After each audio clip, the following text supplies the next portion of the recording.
05、11、16、22、27、30、篮球08，5奖。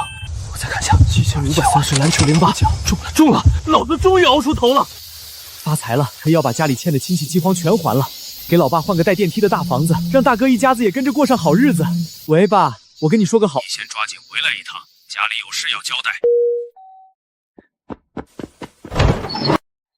爸，快说什么事儿？坐下。今天叫你回来是通知你，老宅那块地的征收补偿款下来了，一套150平的大复式，加上800万现金。今天上午我已经带着你哥去把手续全办了，大复式写了你哥的名字，那800万现金我也全转到你哥的卡里了。补偿款下全给哥了吧？800万的现金加上一套大复式，这么多钱，您1分都没给我留。怎么，刘鹏，你还想分一半啊？这800万听着多，在江城能干啥？你哥现在做生意正缺本钱，到处都要打点，以后爸老了有个头疼脑热的，不还得是我们一把手抓？这点钱我还嫌不够花呢。再说了，你一个月就挣那4000块钱，光棍一条，你要那么多钱干什么？你要房子干嘛？养鬼啊！这钱要是给了你，还不得让人骗个精光？放你哥手里，这叫肥水不流外人田。哥，你也这么觉得？家里的事儿老爸说了算，我听他的。对了，你刚才在电话里大呼小叫的，说什么有天大的事儿要跟我们说？什么事儿？没什么。爸、哥、嫂子，你们的账算得真明白。这800万我不惦记了，但既然家产1分没我的份儿，那咱们今天也把话说清楚。吃多大碗饭，端多大口锅。以后爸的生老病死、住院吃药，全由拿了800万和房子的长子负责。我这个月薪4000的穷光蛋，没能力也不掺和。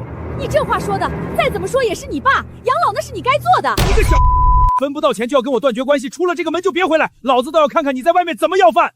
好，你们保重。刘先生，您的奖金已经清算完毕，扣除税费后6000万元整，已直接打入您的账户，请注意查收。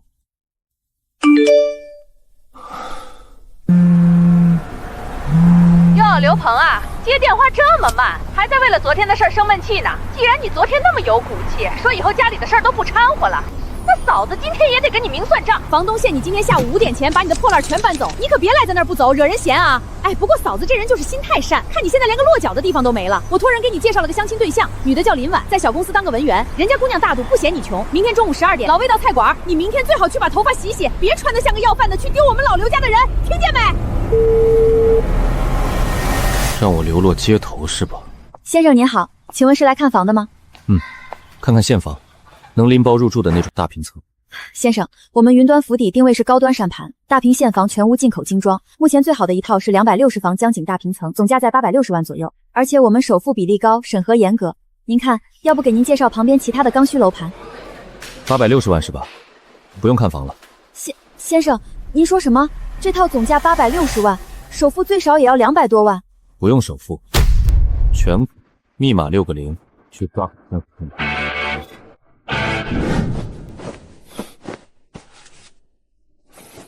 哟，还真收拾铺盖走人呐！28岁的人了，搬个家连个像样的行李箱都没有，就这么点破烂，你也真是够一事无成的。不是大嫂说话难听，你也别怪爸偏心，把那800万补偿款和复式楼全给了你哥。你看看你现在这副样子，钱要落你手里，指不定哪天就被人骗光了。钱交给你哥那是物尽其用，他现在做大生意，全家都得指望他。咱们毕竟是一家人，打断骨头连着筋。以后你在外面要是真混不下去了，有难事儿直接知会你哥一声，亲兄弟还能眼睁睁着你饿死不成？是知会一声。大嫂，你不了解我哥，我还能不了解？10年前，我高3 11月份深夜，我发着39度的高烧，浑身打摆子。补习班下课后，外面下起了暴雨，全市的公交车都停了。我用路边的公用电话打给他，求他开那辆刚买的2手捷达来接我一下。你猜我的好哥哥当时是怎么跟我说的？那肯定是他当时有事儿。他说他正在牌桌上，手气正好，走不开，而且他的车刚洗过，雨太大开出来会弄脏底盘，让我自己想办法走回去。那天晚上我顶着暴雨，发着高烧，硬生生走了3个多小时才走回家。第2天我转成急性肺炎，在医院抢救室里躺了3天。那都是多少年前陈芝麻烂谷子的事儿了，你哥那时候不懂事。再说了，你现在不活得好好的吗？男子汉大丈夫，心眼怎么比指尖还小？在这翻旧账？不翻旧账，是因为我以前对这个家还抱有幻想，不过现在我想通了。刘先生，这边请。刘先生，这套大平层是精装现房，您现在就可以录入指纹，重新设置密码了。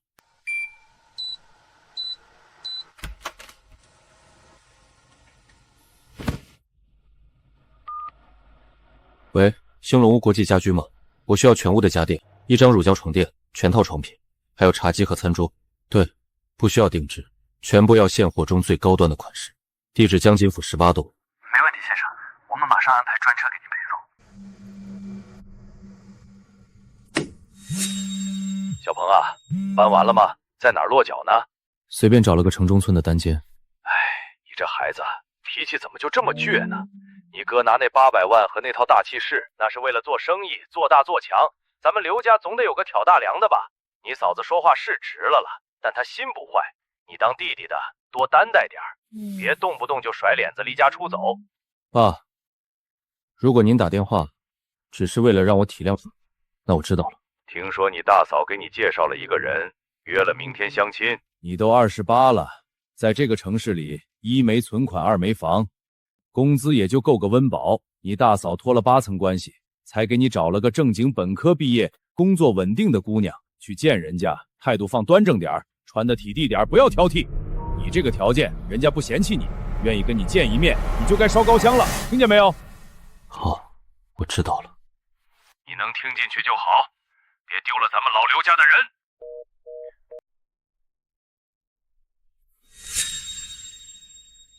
刘先生你好呀，王姨应该跟你说过了，明天中午12点，朝阳咖啡厅见，可以吗？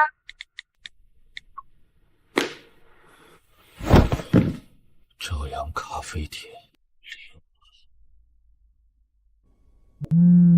刘鹏，今天中午12点，朝阳咖啡厅，你别给我迟到，我警告你，你今天给我好好表现。人家姑娘条件虽然一般，但配你这个一事无成的打工人是绰绰有余了。你嫂子我可是费了不少劲儿，托了好多层关系才约到人家。你要是敢把这事儿给我搞砸了，可别来求我们管你。嫂子，今天的局我会准时到，不过你记住了，从今往后我的事不用你管。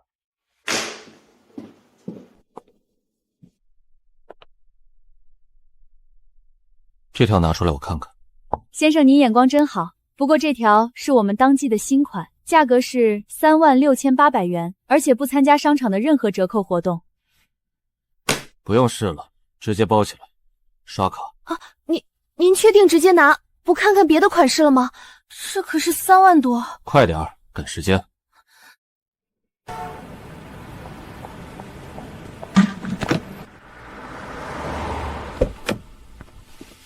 师傅，去朝阳咖啡厅。怎么踩着点儿才来，让人家姑娘等你啊？一杯温水，谢谢。时间刚好，1分没迟。你看看这是什么地方？你穿这一身乞求的破烂过来，存心想让女方看不起我们老刘家是吧？不好意思，路上有点堵，我来晚了。你好，我叫林婉。你好，刘鹏。林婉啊，快坐。我这个弟弟人老实，就是挣得少，1个月6000出头。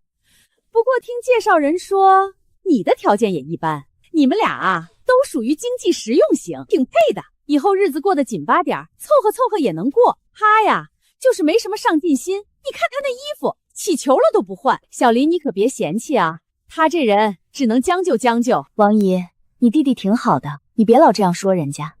我觉得一个人1个月挣6000块，只要是凭自己双手清清白白挣来的，就不叫没有上进心。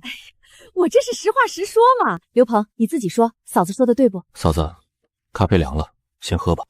林婉，我跟你说，他这条件能找到你这样的，真是烧高香了。你看你长得周正，工作也稳定。王姨，我觉得一个人值不值得，不在这些外在的东西。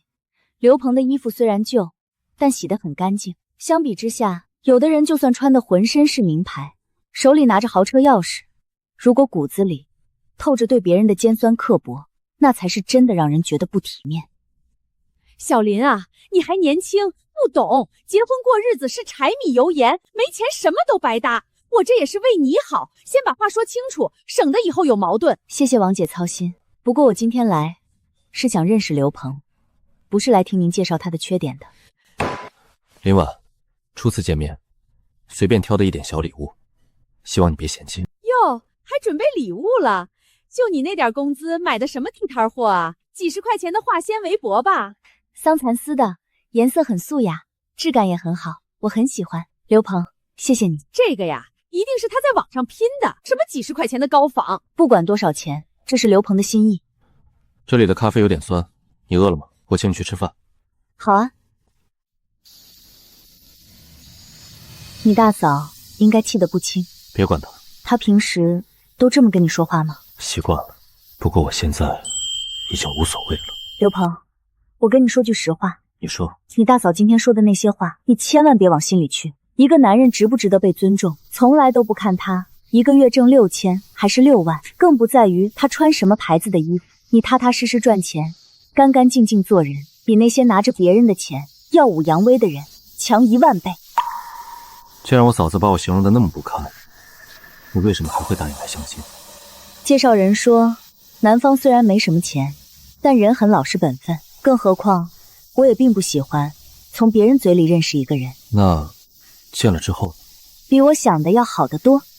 你之前想的是什么样？你嫂子把你形容的那么一塌糊涂，我以为今天会见到一个唯唯诺诺、毫无主见、只知道低头挨训的受气包，但你不是。你怎么知道我不是？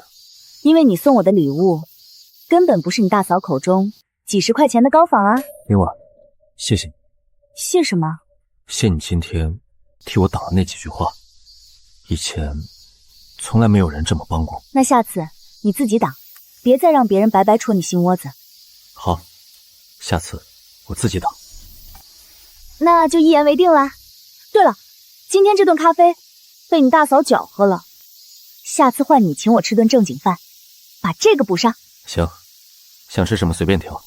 那我可要狠狠宰你一顿，我手机上发你。走啦。小鹏啊，你今天去相亲，结果怎么样？还行。哼，还行。你嫂子刚才可是气呼呼的跑回家，说你在饭桌上像个木头一样，对人家女方爱答不理的，还帮着外人下她的面子。小鹏，不是哥说你，做人啊得有自知之明。我怎么没有自知之明了？你看看你现在这条件，马上30的人了，一个月就赚那6000块钱的死工资，一没房二没车，天天挤在城中村，你有什么资本去挑剔别人？听哥一句劝，把心气儿收一收，只要女方不嫌弃你穷，赶紧把事儿办了。拿着我的拆迁款来劝我认命，真够恶心的。刘先生您好，江营府大平层的交房手续已经办妥了，另外那个30万的地下 VIP 产权车位合同也拟好了，您看什么时候方便签一下？车位款我等下转过去，合同明天顺路去签。小伙子，给长辈贺寿吧！这9转寿桃全是手工揉面雕花的，里面足足9种坚果馅料，寓意长长久久，福寿双全。行，就定这个吧。爸，小鹏，明天我60大寿，晚上6点来大福市这边吃饭。好，我知道。对了，你明天人来就行，别乱买东西。我跟你说啊，你哥今天刚给我拉了台顶配的按摩椅回来，12000块。明天亲戚们都要来体验，你挣那3瓜2枣也不容易，别去那些街边小店拎个几十上百块的破蛋糕或者劣质点心回来糊弄事儿，摆在客厅里，存心让亲戚们看我的笑话，说我老刘家有个穷酸的儿子吗？还有你相亲的事儿，你嫂子都跟我说了，就你现在这个一事无成的条件，有人要你就谢天谢地了，赶紧把婚结了，省得我看着你心烦。爸，明天晚上6点，我准时到。小伙子，票开好了，888元，扫码还是现金？微信收款888元。小鹏回来了，看到没？你哥送的最顶配的按摩椅，12000，这也就是你哥有出息，能让我享这个福。爸，生日快乐！给您定做的9转手工大寿桃。刘鹏，这就是你的孝心。你哥送的可是实打实的12000的按摩椅，你就拿几个不能当饭吃的破面团来糊弄爸。嫂子，这是纯手工雕花，加9种坚果馅的，888。800多块钱买几个馒头，你也就这点出息了。跟你哥的12000比起来，我要是你，我都不好意思拿进这个门。行了，摆在那儿吧，吃饭。小伟，多吃点。你看你最近忙生意都瘦了。可不是嘛，你哥最近刚接了个大工程，天天在外面跑，压力大的要命，这才是干大事的人。小鹏，你最近工作怎么样？还是那个小破公司，一个月挣那6000块钱？你也想想办法嘛，换个大公司，或者下班去跑跑滴滴。你哥像你这么大的时候，都已经自己当老板了。他哪有人家那个本事，没那个富贵命，安安分分上个班就行了，别瞎折腾。对了，刘鹏，前天我把你那个城中村退了，你搬哪儿去了？江津府那边。江津府那边可是高档小区，租金不便宜吧？买的。买的？你哪来的钱在那种地方买房？贷款。疯了吧你！你一个月6000块的死工资，你敢贷款买江津府的房子？一个月还多少？够还。刘鹏，你少给我打肿脸充胖子！我警告你，到时候你还不上贷款，被银行追收，千万别来找我们要1分钱，我们没你这种不知道天高地厚的儿子。放心，不会。我吃饱了，爸，生日快乐！我去看看这小子是不是发神经了。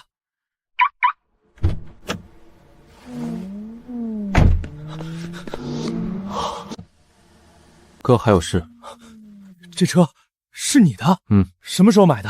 前阵子。你哪儿来的钱？房贷加上这几10万的车贷，你一个月6000块怎么可能还得起？哥，我的事我自己有数，不用你们操心。刘鹏，你老实跟我说，你是不是为了装逼去借了高利贷？你知不知道借高利贷会连累家里人的？不是哥，你回去吧，爸还等切你的蛋糕呢。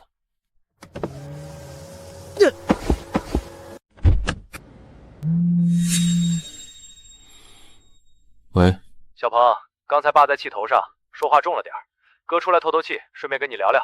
就在你新租的江银府外面的江滩露天清吧，过来喝一杯。行。好呀，对了，你大嫂今天下午给我打电话了，问我觉得你怎么样，我说挺好的呀。然后她又旁敲侧击的查户口，问你在哪儿上班，一个月到底挣多少钱，怕我图你们家什么似的。你怎么说的？我说我不关心那些，我看中的是你这个人，只要脚踏实地，赚多少都没关系。明天看完电影，带你去个地方，到了你就知道了。小鹏，坐，尝尝，这地方环境不错，就是酒水贵的离谱。你一个人住这附近，平时舍不得来吧？找我什么事？直说吧。刚才在车库，哥没看仔细，那辆沃尔沃 S90得是顶配吧？落地多少钱？接近50万。贷款买的，首付哪里来的？全款。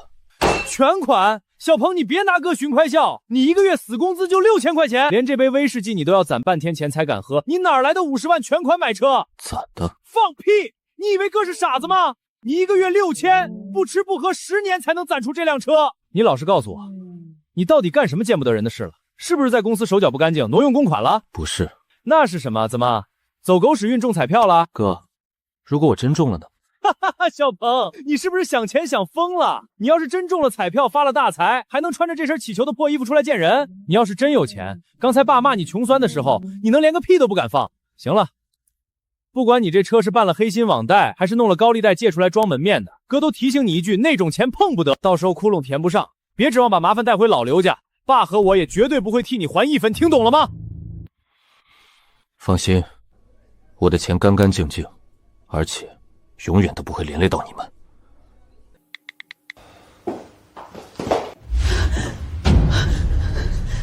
怎么样？那个天杀的合伙人联系上没有？那笔200万的过桥资金明天就到期了，利息一天1万块啊！跑了，人已经跑到国外了。那批建材被扣在仓库，工地全面停工，咱们砸进去的钱全打水漂了。打水漂了？那咱们这套房子的抵押贷款怎么办？还有你那辆保时捷的车贷，每个天光还银行的吻戏就要大几万，你告诉我你现在拿什么还？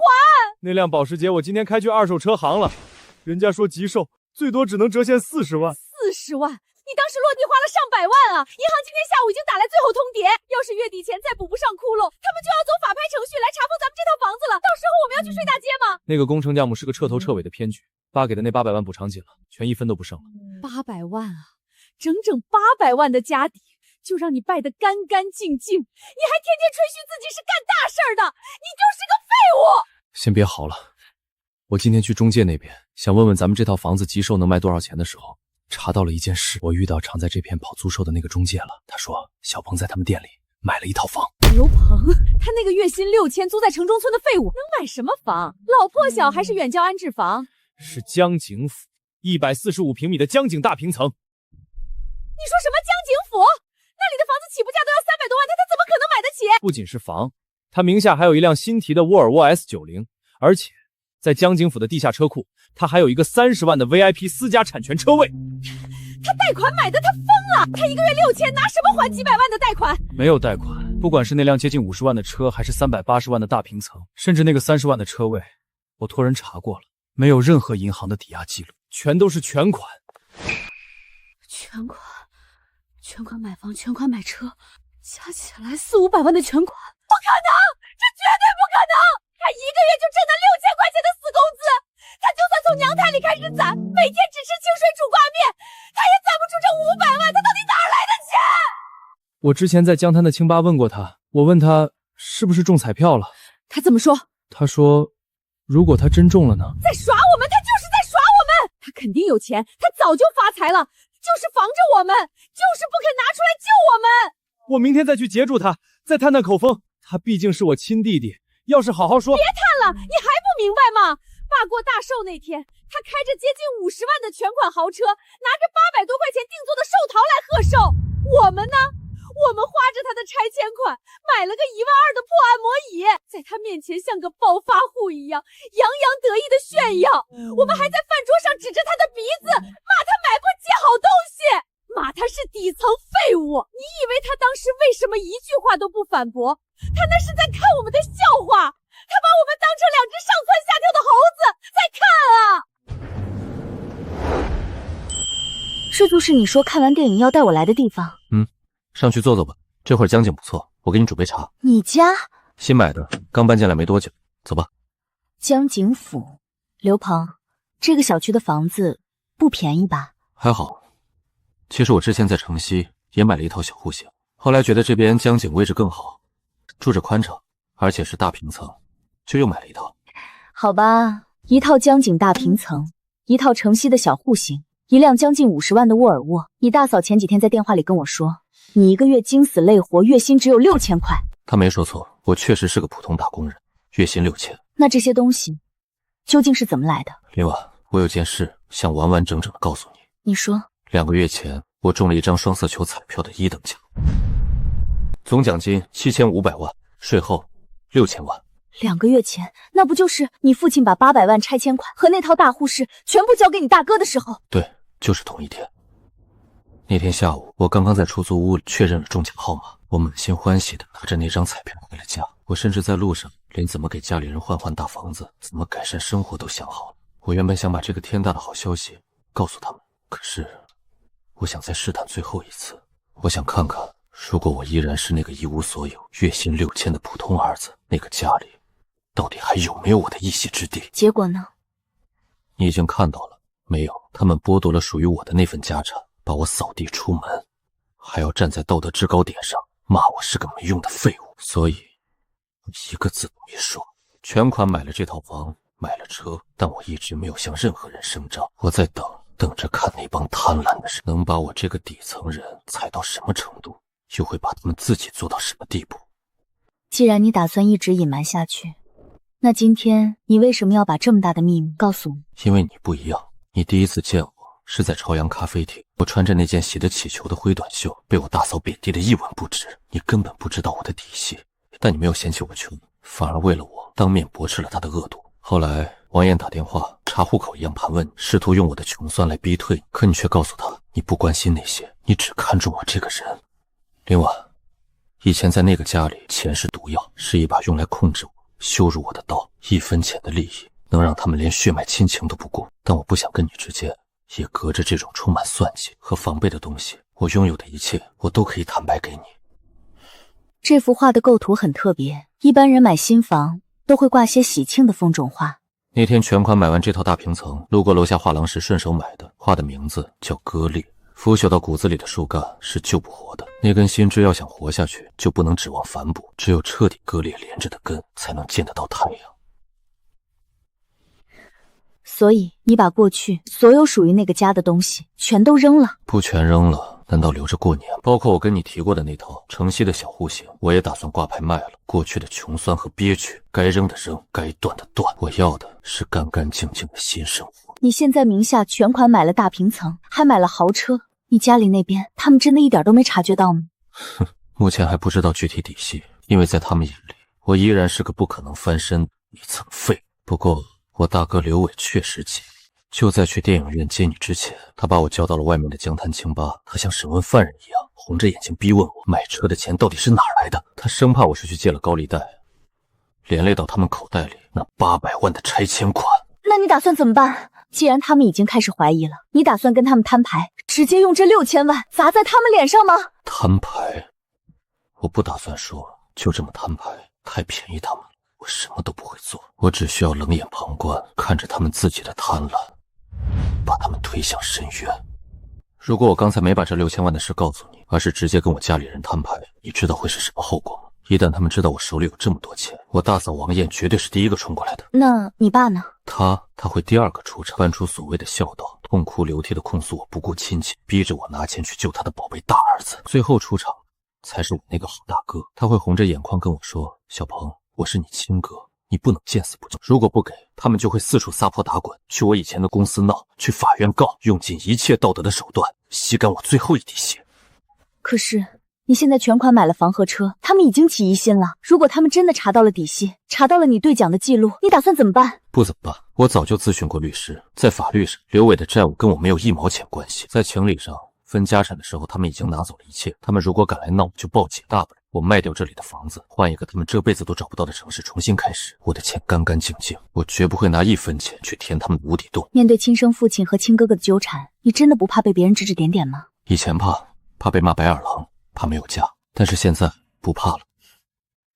你知道吗？你刚才说不怎么办的时候，跟那天在咖啡馆里完全不一样。哪里不一样？那个坐在大嫂面前的刘鹏，虽然骨子里骄傲，但他只能沉默地低着头，一个人把所有的委屈咽下去。但现在的你，有了锋芒，有了底气，敢毫不犹豫地对那些吸血鬼说不。那是因为以前从来没有人坚定地站在我这边，我只能一个人扛。现在有了。对了，你大嫂今天下午又给我打电话了。她又问什么？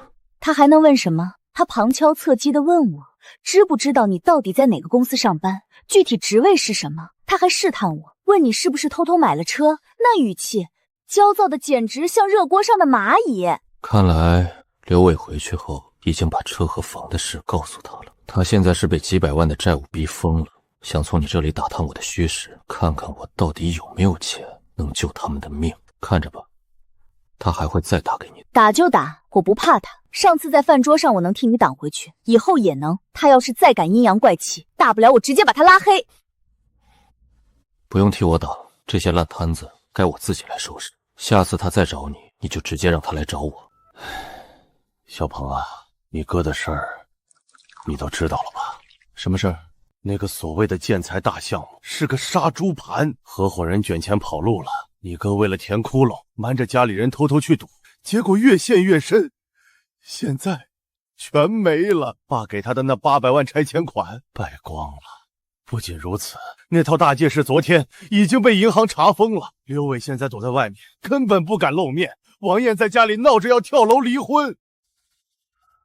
我爸呢？你爸被要债的从大劫室里轰出来，那个1万2的按摩椅被债主直接拉走抵债了。他现在一个人灰溜溜的搬回了城中村，那套马上要拆迁的老破小里，房子里连暖气费都没交。这大冷天的，只能裹着2床破被子硬扛啊！小鹏，舅舅今天拉下这张老脸来找你，不是劝你拿钱去帮刘伟还赌债，他那是自己作孽，活该。但是你爸那边，你能不能搭把手？舅舅，您想让我怎么搭把手？我知道你在这城市里打工也不容易，但不用多，你就帮着把暖气费交了，每个月给个1000把块的生活费，好歹让你爸熬过这个冬天。他毕竟是你亲爹啊。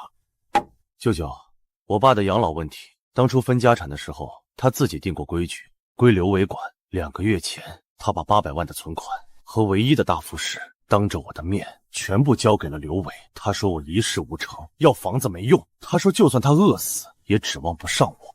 这才2个月，怎么他的好儿子不管他了？你爸是偏心，他糊涂啊。小鹏，就算你爸再有错，但你妈走的时候是最心疼你啊。舅舅，您说什么？你妈病重那年，你才17岁，刚上高2。你把一门心思全扑在刘伟找工作、买婚房的事上，对你不管不问。你妈在医院里连说话的力气都没了。她知道你爸偏心，她知道自己走后，你在这个家里肯定要吃苦。求你，好歹给他一口热饭吃，别让这孩子冻死在街上。我不记得了。你那时候还在学校备考，你妈怕耽误你学习，怎么都不肯让你爸告诉你他病危。小鹏，舅舅知道你心里有很多委屈，我不劝你原谅你爸。舅舅，暖气费我可以出，每个月1000块的最低生活费我也可以给。哎，好，但是您绝对不能告诉他，这钱是我出的。为什么？你帮了他，怎么还不让他知道？因为我不想让他觉得我的钱可以随便拿，我更不想让他以他那种偏心到极致的恶，最后还能换来我的以德报怨。刘伟和王艳那帮吸血鬼就会像闻到血腥味的苍蝇一样扑上来。该我尽的义务，我按最低标准尽，但再多1分都没有了。你这孩子脾气跟你妈当年一模一样。我妈什么脾气啊？认死理，对就是对，错就是错，受了委屈不吭声，但心里有本账，算得比谁都清楚。你是个有主见的好孩子，舅舅听你的，这事儿舅舅替你瞒着。我出这笔钱不是因为原谅，只是为了全我妈当年的一份心，也是全我作为儿子的最后一点法律义务。就当这钱是包的补助，或者是您借给他的。舅舅，茶我请了，暖气费和生活费我待会儿按月转给你。我还要回公司，先走了。喂，小伟啊，是不是法院那边有商量的余地了？你去找找熟人，哪怕把我现在住的这套老房子抵出去，先把大折田保住啊！爸这把老骨头真扛不住冻了，保不住了，什么都没了。爸，我打电话不是说房子的事儿，我是想跟你说，小鹏，那个没用的废物，你现在提他干什么？他一个社会底层的打工仔，每个月就挣那6000块钱死工资，你现在提他有什么用？难道还能指望他拿钱出来救咱们的命？他连自己都快养不活了。6000块钱，爸，我们全都被他骗了，我们全都被他当猴耍了。你在胡说八道什么？他不仅在江景府全款拿下了380万的江景大平层，他手里还有一辆落地快50万的沃尔沃 S90。就在昨天，我托中介查得清清楚楚，没有1分钱贷款，没有任何抵押记录，全都是真金白银的全款。他一个人眼都不眨的拿出了400-500万啊！全款？这不可能，他哪来的钱？全款吧。小鹏他根本不是什么穷光蛋，他肯定是在外面发了天大的横财，他手里绝对有几百万甚至上千万的现金啊！你60大寿那天，他开着几十万的豪车，拿着800多块钱定做的手工寿桃来看你，我们还指着他的鼻子骂他，他当时一句话都没反驳，他是在用看小丑的眼神看着我们搁那演戏呀。800万，我把800万拆迁款全给了你，把他扫地出门。我的小鹏啊！我们去找他要钱，你是他老子，他不能不管我们啊，爸！小鹏啊，你大哥刚才打电话说你全款拿了套江景房，还有几十万的车，你那点死工资哪来这么多钱？你跟爸交个底，到底怎么回事？小鹏，你回个话行不行？爸不图你的钱，就是怕你走歪路犯法。你真有难处，家里还能不管你吗？咱们毕竟是亲父子啊！你回爸一句啊！这孩子的心怎么能这么狠啊？连亲爹的信息都不回呀！你这是要逼死你亲爹呀！刘鹏，小鹏，哎呀，小鹏，可算见到你了，好久没见了，大嫂特意来看看你。我听舅舅说，你昨天不是在家里闹着要和我哥离婚吗？怎么今天就有空打听我的行踪了？哎呀，夫妻哪有不吵架的？床头吵，床尾和嘛。咱们可是一家人，打断骨头还连着筋呢。哎呦，你看看你现在这行头真有气派。这恒隆金融中心可是咱们市最顶级的写字楼啊，里面的公司全是大企业。小鹏，你在这里面哪家公司高就啊？锦世猜本。我知道那是家大公司，嫂子是问你现在在里面担任什么职位啊？高级投资合伙人。合伙人？哎呀，我就说嘛，我们家小鹏是个干大事的料。你看你这么有出息了，当了这么大的老板，怎么也不跟家里说一声啊？你哥要是知道你现在是高级合伙人，那得多高兴，多为你骄傲啊！咱们今晚就回家摆一桌。嫂子，不用绕弯子了，你今天穿成这样，跑到我公司楼下堵我，到底有什么事？直说吧。小鹏啊，你看你嫂子还能有什么事儿？嫂子以前因为家里条件有限，对你说话可能不太好听，甚至在咖啡厅里也让你下不来台，你可千万别往心里去啊！嫂子那都是刀子嘴豆腐心，其实都是为了激励你，为你好。为我好？如果不是我搬出去了，你这句为我好，恐怕能让我连饭都吃不上。所以，别演了，到底什么事？你哥最近遇到麻烦了，那个所谓的建材大项目是个诈骗盘，200万的过桥资金全亏进去了。现在不仅本钱拿不回来，利息还一天1万块的往上涨，家里的钱全砸进去了。现在连我们住的那套房子的贷款都还不上了，要是这个月再交不上钱，法院就要来查封房子，我们一家人就要睡大街了。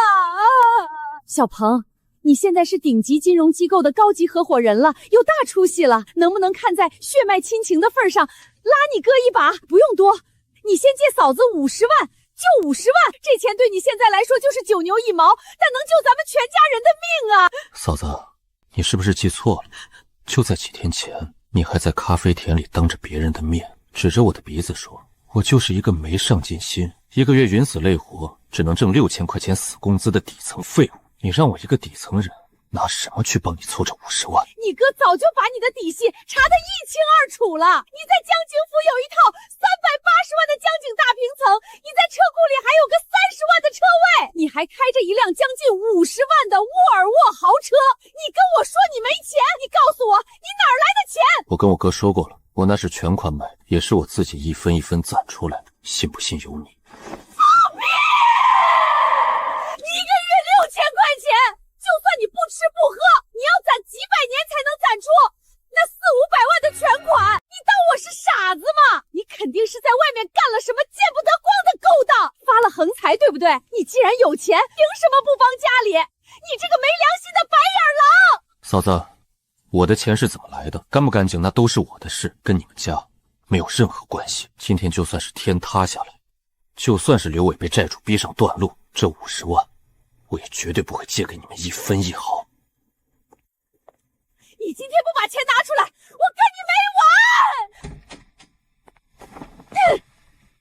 没料到你的好弟弟简直就是个铁石心肠的，我拉下脸求他。我说你快被银行逼死了，他居然跟我说他还要去开会。他还说什么了？我说他月薪6000不配有房子，现在却跑去找一个月薪6000的人借50万。他拿我当初骂他的话来死死的堵我的嘴啊！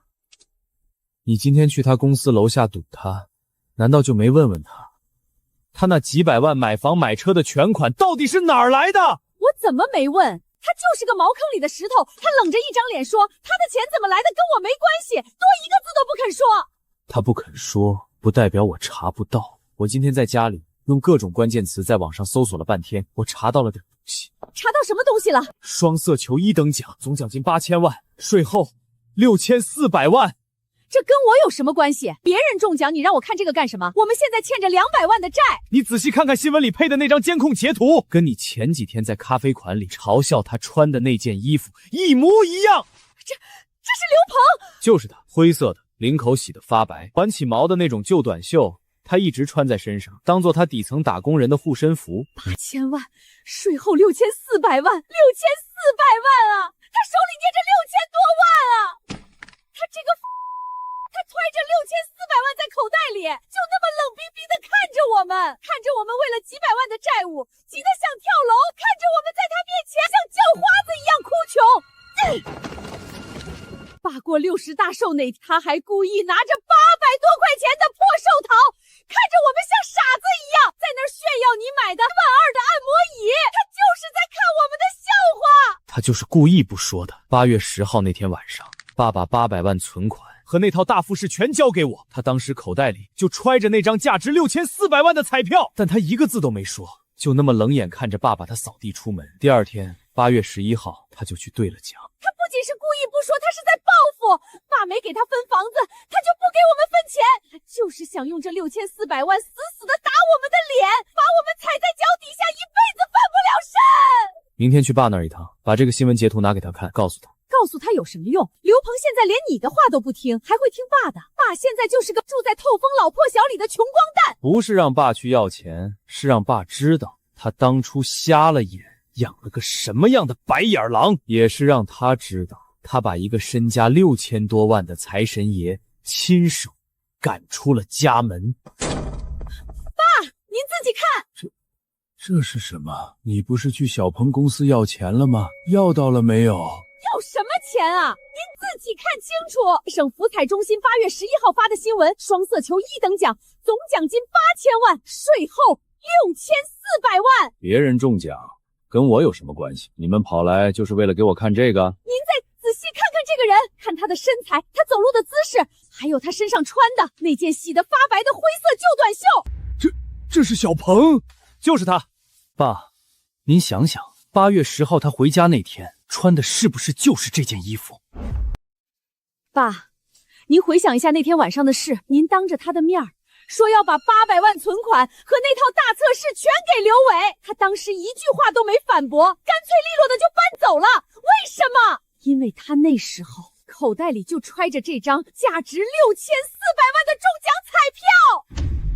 6400万，小鹏中了6400万。爸，您算算这笔账啊！城西一套房，东湖1号一套江景大平层，一辆沃尔沃豪车，加起来最多花了500万。他那张卡里现在还躺着将近6000万的现金啊！6000万！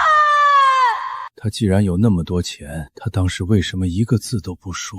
他说什么？他等着看我们出丑啊！爸，他就是在报复您偏心。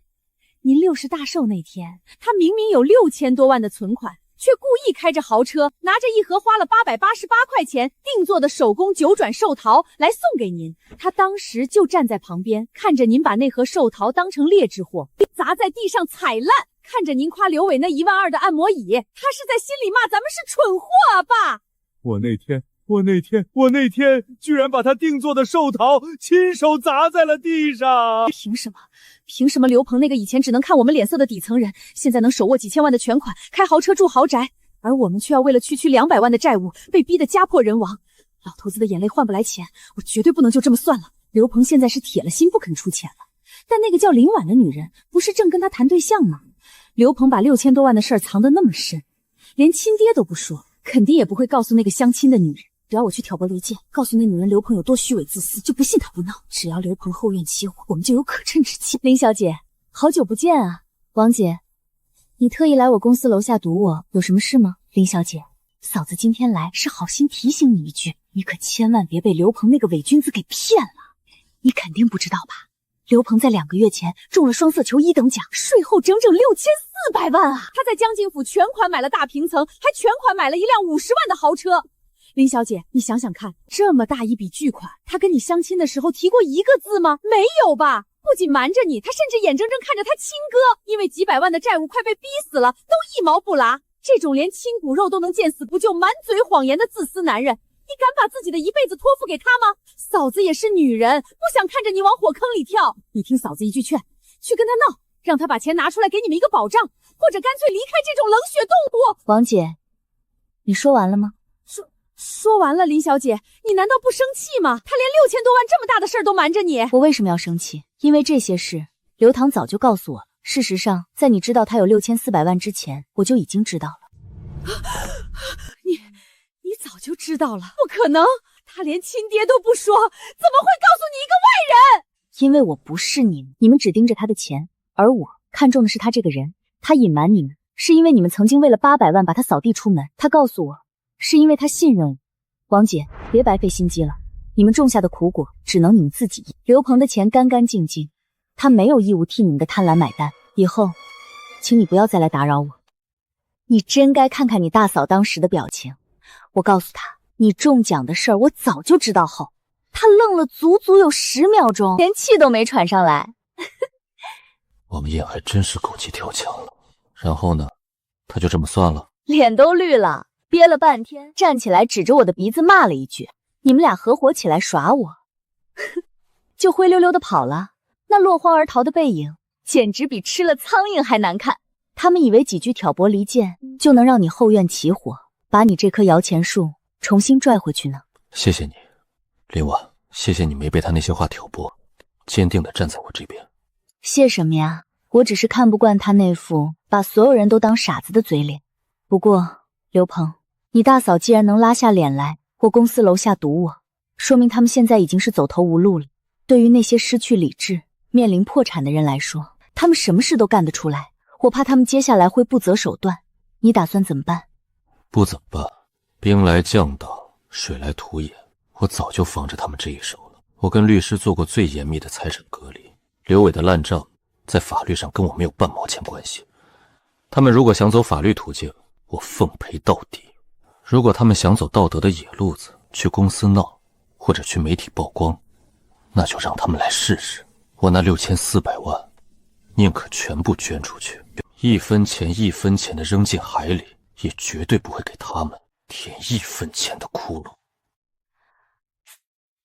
小鹏，爸病了，突发高血压，已经送医院急诊了。医生说情况很危险。你不管多忙，赶紧过来一趟吧。他毕竟是你亲爹。怎么了？出什么事了？你猜的没错，王艳在你那里碰了冰之后，他们果然不肯死心。今天上午，刘伟给我发了这条消息。你爸真病了还是假病？不知道。刘鹏，你心里其实是在怕的，对不对？你怕万一这次是真的，你会留下遗憾。是，我怕，那毕竟是生了我的父亲。可是林婉，如果我今天因为这条消息心软去了医院，去了急诊室，哪怕我只是去付个医药费，刘伟和王艳就会立刻知道。再下次他还会病重，他们会用尽各种名目，像水蛭一样死死吸在我的大动脉上，直到把我的6400万吸干为止。只要办出我爸的病，只要用亲情来，我就会乖乖听话，乖乖掏钱。只要我退了这一步，下次他还会病。所以这个口子我绝不能开，一次都不行。我支持你不理他们，但你要做好心理准备。以王艳那种泼妇性格，如果他们见发消息没用，很可能会推着你爸的轮椅直接到你公司大门口来闹。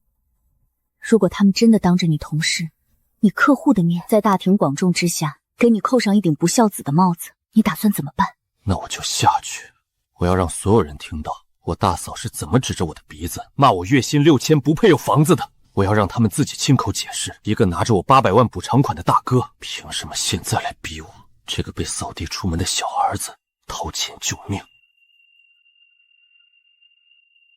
张律师，那份法律声明题草好了吗？声明内容已经核对无误，核心条款非常清晰，刘伟名下所有的私人借贷、工程欠款以及赌债均由其本人承担，与您没有任何法律以及事实上的连带关系。任何以您亲属名义向您本人、您名下资产，甚至您所在的警示资本追讨债务的行为，都将被视为敲诈勒索，我们将依法追究其法律责任。好，明天一早帮我打印3份，发律师函专递。分别寄给谁？第一份寄到刘伟那套快被法拍的房子里，第二份寄给非法利贷的那个头目，至于第3份留在你们律所备到，随时准备应诉。明白了。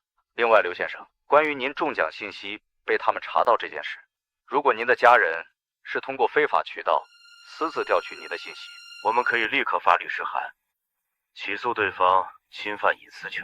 暂时不用，那张打了厚厚马赛克的背影截图，是王艳自己像疯子一样在网上四处乱搜找出来的，算不上侵犯隐私。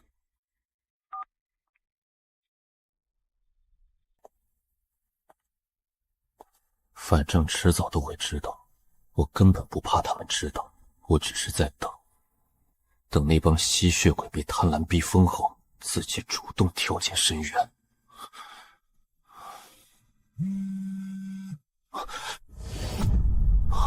刘鹏，你大嫂刚才突然给我发了一条短信，语气很急。她说你爸真的住院了，突发高血压进了市医院急诊，情况很不乐观。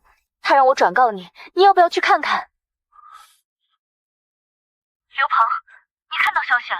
市医院急诊，王艳连具体的医院名字都报给你了。对，她甚至发了一张急诊室门口的半截照片。刘鹏，这次可能不是他们演的苦肉计。几个小时前，我还信誓旦旦的跟你说，这绝对是他们为了逼我掏钱演的戏。只要我退一步，他们就会像水蛭一样吸干我。可是现在，那老头子真的被气到病危了。王艳在电话里哭得很凶，说你爸一直念叨你的名字。他说如果你到了市医院，直接联系他，他去楼下接你。联系他？如果真的是命悬一线的抢救，家属连签病危通知书都来不及，哪来的闲情逸致策划谁下楼去接人这种戏码？另外，如果我爸真的病危了，我会去，但绝不可能是通过王艳这种被当成诱饵的方式。喂，小鹏啊，我爸身体到底怎么样了？他现在是不是在市医院急诊？你爸没有啊，我昨天下午还去城中村看他了，他一个人在楼下溜达晒太阳呢。除了骂骂咧咧说屋子里冷，看着精神还可以啊，怎么突然问这个？没什么，大伯，您早点休息。果然，一场彻头彻尾的骗局，一场利用我的孝心，专门为我这6400万量身定制的鸿门宴。刘鹏，你好好看看，你爸是不是真的病了？到了没有？你到底上不上来？演得不错，可惜太假。他睡着了，医生特意交代了，绝对不能吵醒他。刘鹏，你到底是不是人啊？你爸都这样了，你还要在这儿摆谱？你今天要是敢走，你就是个……嫂子，我说了，把手机寄给我爸，只要他睁开眼跟我说一句话，我现在立刻上去。你这是什么态度？他现在挂着吊瓶，连气都喘不匀，怎么跟你说话？你就是不想掏钱是不是？那就等他醒，我不急，我就在楼下车里等着。舅舅，是我，不好意思这么晚打扰你。小鹏，怎么了？这大半夜的。我刚才在市医院楼下，我爸确实住院了，您能帮我核实一下到底怎么回事吗？住院了，真住院了。可我昨天上午还去看过他，他没提呀。你在哪个科室？我马上过去问问。您别急着过来，您只要帮我打个电话，去医院查一下他的入院记录就行。行，你等我5分钟，我马上找熟人问。小鹏，我托熟人去急诊那边查过了，说你爸确实在医院，但不是今晚被气出病抢救的，他是3天前就住进去了，血压是有点偏高，但医生说就是老年人的基础病，在急诊留观室输几天液，稳定一下就行，根本没什么危险，更没有什么病危通知书。果然，一切都是为了钱布下的局。谁送他去住院的？是王艳。你哥刘伟这2天躲在外面到处筹钱，根本不敢露面，是你嫂子在医院陪的床。舅舅，麻烦您最后一件事，您帮我查一下我爸这次住院的费用是谁交的。这个不用查，刚才熟人都跟我说了，王艳3天前办理入院的时候只交了3000块钱押金，今天下午那3000块钱就已经扣光了。护士站那边催了2次，说再不交钱，明天就要停药了。谜底揭晓了，交不起医药费就把我当成任凭宰割的冤大头。舅舅，明天一早麻烦您去一趟医院，帮我把住院费交了，预存个1万进去。你出钱？但是必须以您的名义，绝不能让王艳和我爸知道，这钱是我出的。小鹏，你都到了医院楼下了，真的就不上去看看你爸？你去了吗？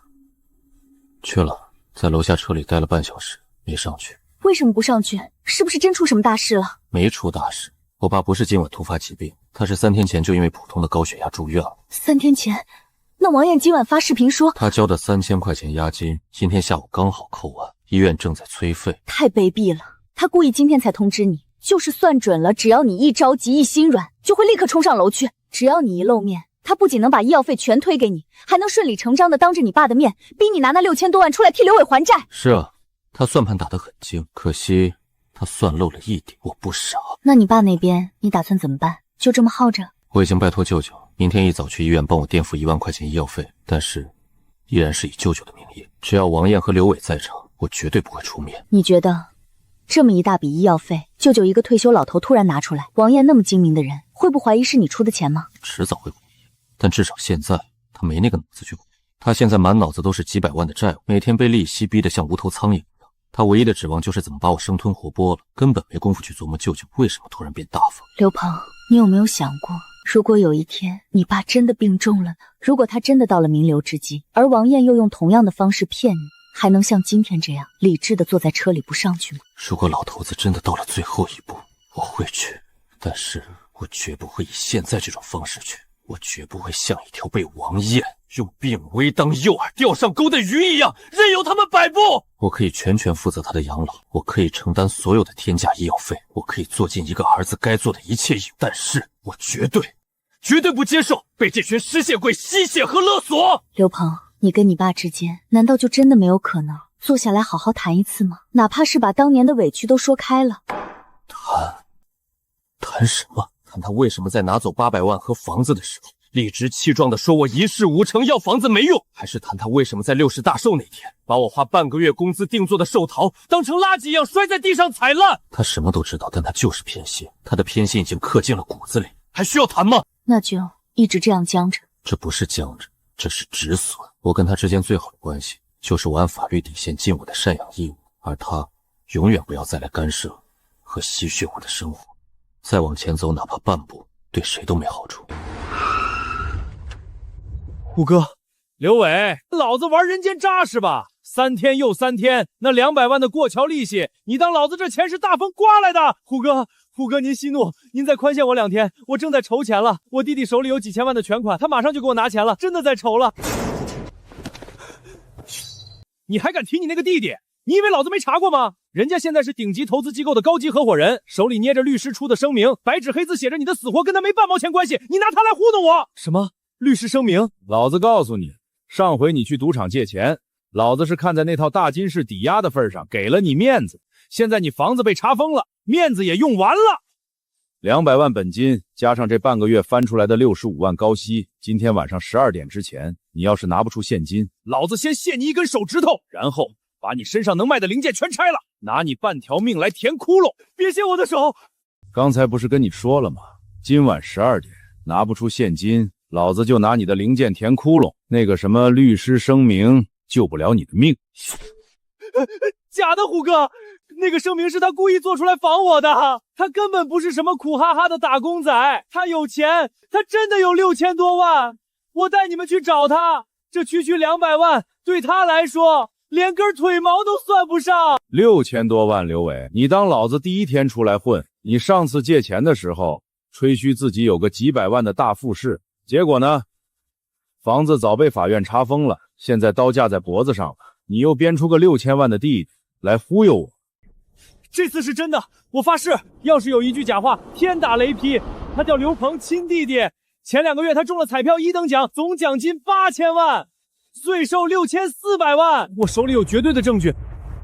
虎哥，您看，这是8月11号彩票中心发的新闻，这个区兑奖的监控截图里，虽然脸打了马赛克，但这个人就是刘鹏。他身上穿的这件洗得发白的灰色短袖，他穿了好几年，化成灰我都认得出来。他不仅有6000多万，他还在江景夫全款买了380万的江景大平城，开着一辆50万的沃尔沃 S90， 我一定能把钱抠出来给您，本金利息1分不少。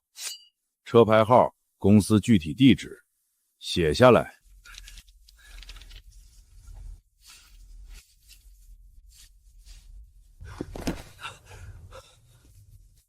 刘伟，老子再给你最后一次机会，我给你3天时间，3天之内带着你这个千万富翁弟弟，把200万的本金加上这半个月翻出来的全给我吐出来。要是3天后老子见不到钱，他既然那么有钱，老子有的是办法让他连本带利的吐，而你就准备好麻袋装自己的零碎吧。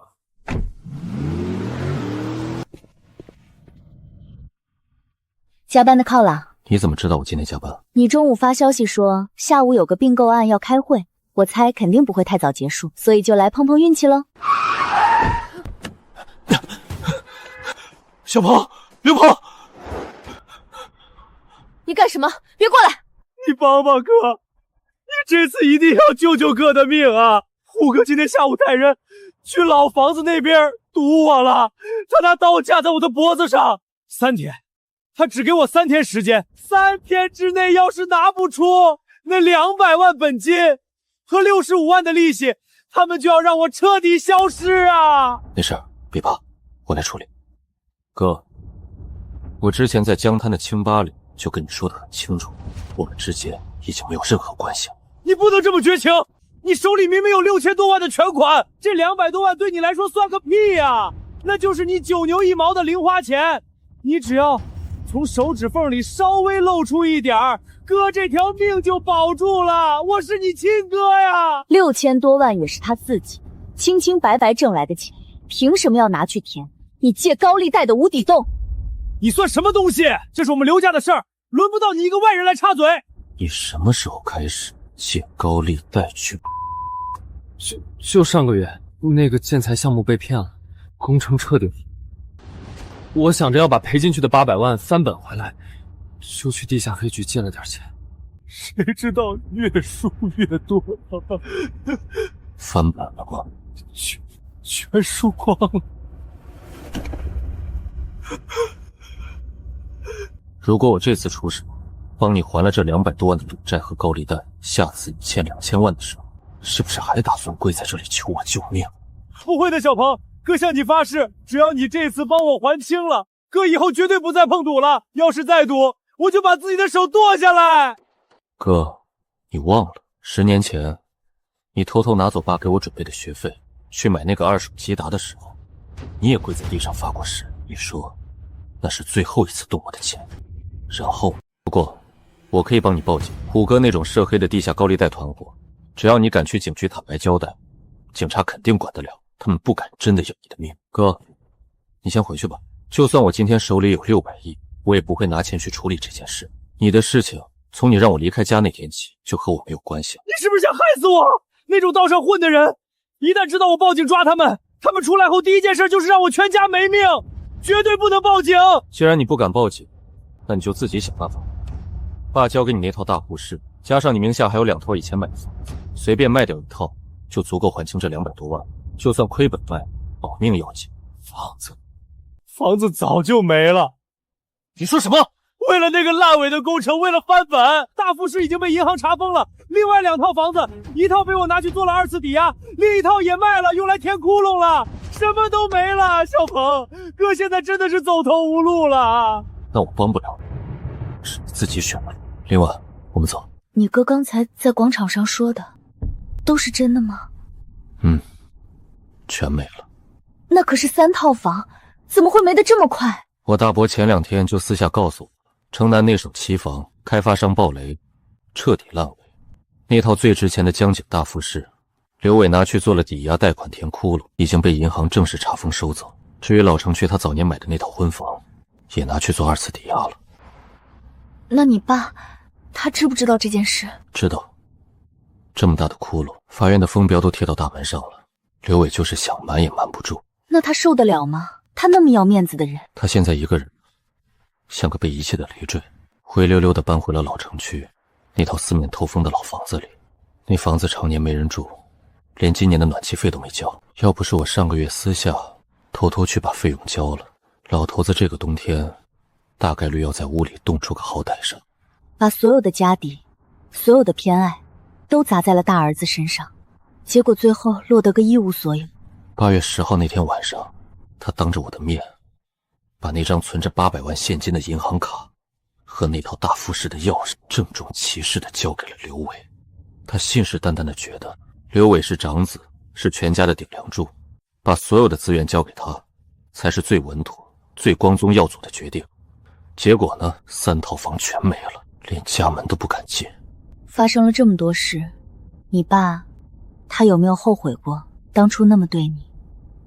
不知道，但从那天晚上把我赶出家门之后，他没再主动跟我打过一个电话，也没说过一句软话，除了通过别人的嘴骂我是个见死不救的白眼狼，骂我没良心之外，他什么都没说过。也许他拉不下那张老脸，也许他骨子里依然觉得我就算是发了财，也该理所当然的把钱双手奉上，给刘伟去还债。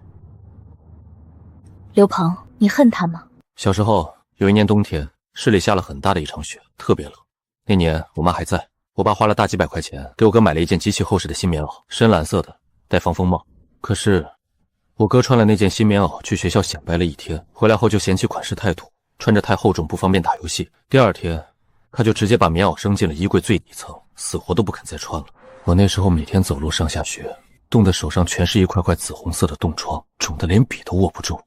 我就跑去跟我爸说：“爸，那件新棉袄哥既然不穿了，您就给我穿吧，我真的很冷。”我爸当时是怎么说的，我这辈子、下辈子都忘不掉。他冷着脸告诉我，那是你哥的东西，他就算是不穿，扔在那生灰发霉，那也是他的，你别去惦记，你穿你自己的。所以你问我恨不恨他，我不恨他。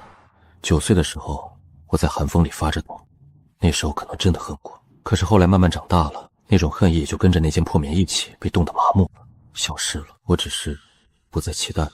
我不期待他能像对刘伟那样在饭桌上给我留一个完整的鸡腿，我不期待他能在亲戚面前夸我哪怕一句，我更不期待他能在一个下雪的冬天突然想起来问我一句：“小鹏，你穿那么少，冷不冷？”刘鹏，那你现在冷吗？不冷了。有人坐在我的副驾驶上，手里还拎着热奶茶，怎么会冷呢？那个放高利贷的虎哥已经拿到我的车牌号和我公司的具体地址了。怎么会这样？是我那个好大哥为了保他自己那条烂命，他亲手把我的信息交给了他们。你打算怎么办？那种道上混的人，为了要账什么事儿都干得出来。已经报警了。下午我收到张律师的消息，确认虎哥他们拿到我的地址后，我第一时间就通知了警方。非法催收，人身安全，足够立案了。那你哥知道你报警了吗？不知道，我也不打算告诉他。他为了自己保命，选择把我的个人信息、把我的地址交给一个手里拿着刀的高利贷暴徒。从他递出那张纸条的那一刻起，他就彻底不是我哥了。他的死活全靠他自己的造化。刘鹏是吧？你是虎哥，认识我就好。你哥欠我200万本金外加65万的高息，他说你有钱，中了彩票6000多万。他的债跟我没关系，我已经请律师做了最严密的财产公证和债务隔离。律师和老子昨天就收到了。你以为一张破纸能吓住老子？在道上欠债还钱，天经地义。不是吓你，是告诉你事实。你找我要钱，1分都要不到。他的债我自己还。小兄弟，话别说的太绝。你开豪车住大平层，8根腿毛都不止200多万。你哥欠的是我的钱，你不替他还，我就只能去找他。他现在房子没了，老婆跑了，穷光蛋一个，只剩一条命。你想眼睁睁看着你亲哥被废了，扔进江里彻底消失吗？我哥的命是他自己拿去赌桌上赌掉的，跟我没关系。你确定？顺便告诉你，从收到我大哥出卖我地址的那一刻起，就已经报警，而且连线了市局的防黑专线。你现在说的每一句话，警察都能听得清清楚楚。你要是觉得65万的利息比蹲10年大鱼还划算，你现在就可以动手。行，你有种。不过你记住，欠债还钱天经地义。你哥欠的钱迟早有人要还，你不还，老子自然有办法让他连本带利的拿命填。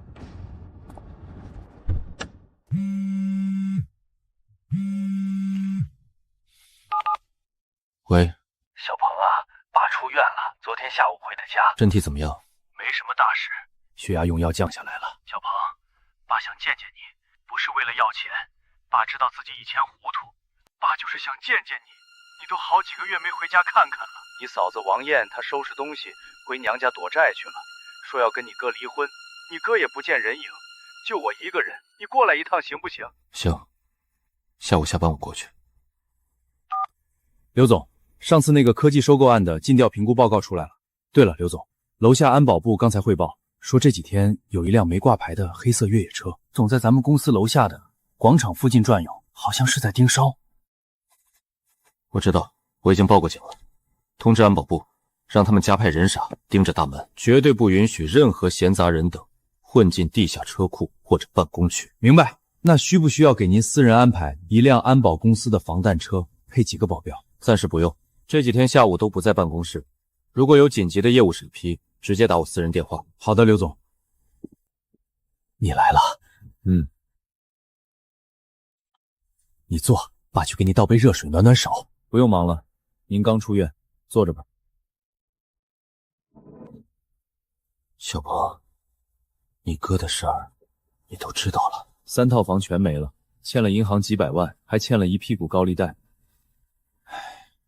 你嫂子也走了，不是真离，是回娘家躲债去了。她是这么说的，但走了之后就再也没回来过，连个电话都不打。舅舅跟我说了，小鹏啊，你妈走的时候你才17岁，她临闭眼之前死死拉着我的手，千叮咛万嘱咐。我当时明明握着你妈的手，答应过她。我答应过他，绝对不偏心，绝对不让你受委屈，但我没做到。小鹏，爸对不起你。你嫂子昨天拿着手机给我看了一条新闻，你一个人去把讲对了。而8月10号那天晚上，你回了家。那天晚上，你坐在客厅里，看着我把800万和大复式全部交给刘伟。那个时候，你的口袋里就装着那张中了6400万的彩票。对。你那天回家之前，在路上给我打过一个电话，你在电话里说有件天大的好事要告诉我，可是我没耐心让你把话说完。是，您没让我说完。您当时在电话里很不耐烦地说，您今晚也有重要的事情要宣布，让我赶紧滚回家开会，然后您就直接挂断了电话。我要是那天耐着性子让你把话说完了，你要是当时就在电话里告诉我你中了大奖。妈不在了，您不用拿这些假设来骗自己。爸，我只问您一句，如果那天在电话里我先说了我中了6400万，当天晚上开家庭会议的时候，您还会把那800万的存款和唯一的大复式全部交给我哥吗？我不知道。您不知道，但我知道，就算我先告诉了您我中了奖，您还是会毫不犹豫的把800万和房子全给刘伟。因为在您的骨子里，刘伟才是这个家的长子，才是全家的顶梁柱，把所有的家底交给他，才是最稳妥的传承。我中不中奖，我有钱没钱，在您心里排的顺序永远都不会变。在这个家里，永远都是我哥第一，我第二，不，我连第二都算不上，我只是个随时可以被牺牲、被剥削的人。小鹏，爸不是那个意思啊！爸，我不怪您了，您把我养大，给了我一口饭吃，供我读完了大学。没让我像个孤儿一样流落街头，这份生养之恩我认。该尽的义务我都记着，我会一笔一笔算得清清楚楚还给你。小鹏，你还在恨我，你还是不肯原谅我。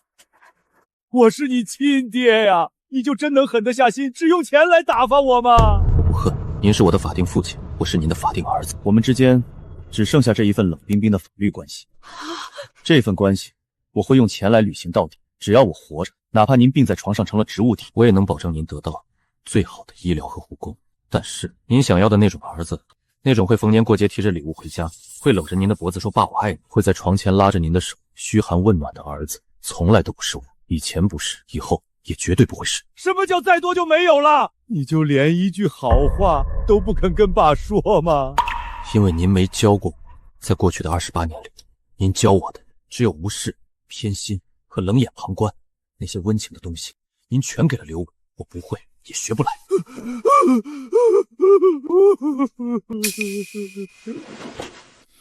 爸，您保重身体，我走了。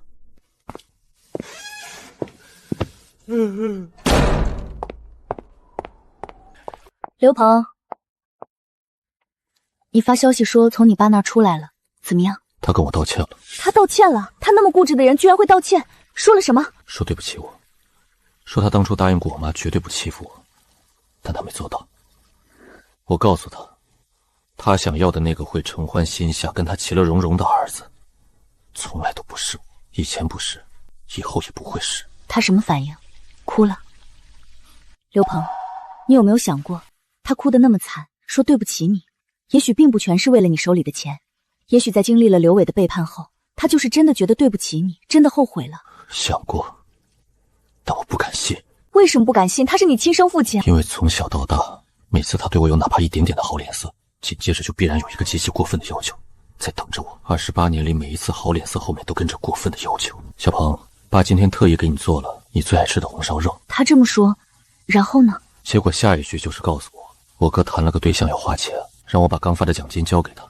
小鹏，爸给你买了件新衣服，然后告诉我刘伟的房贷还不上了，让我把准备交房租的钱先垫给刘伟，我自己去睡地下室。28年了，林婉，我不记得他有没有哪一次对我好，是纯粹因为心疼我这个儿子而对我好。每一份廉价的父爱背后，都标好了剥削我的价格。所以你觉得今天这次道歉也不是纯粹的？他是说了对不起，但那是建立在王艳告诉他我中了6400万。而刘伟把家底全败光的基础上的。如果他真的觉得自己错了，为什么不在8月10号之前说？为什么不在他把800万交给刘伟把我赶出家门的时候说？为什么不在我只有那件破旧的灰短袖的时候说？刘鹏，你知道吗？你刚才跟我说这些的时候，声音很平，比我第一次在咖啡厅见你的时候还要平静。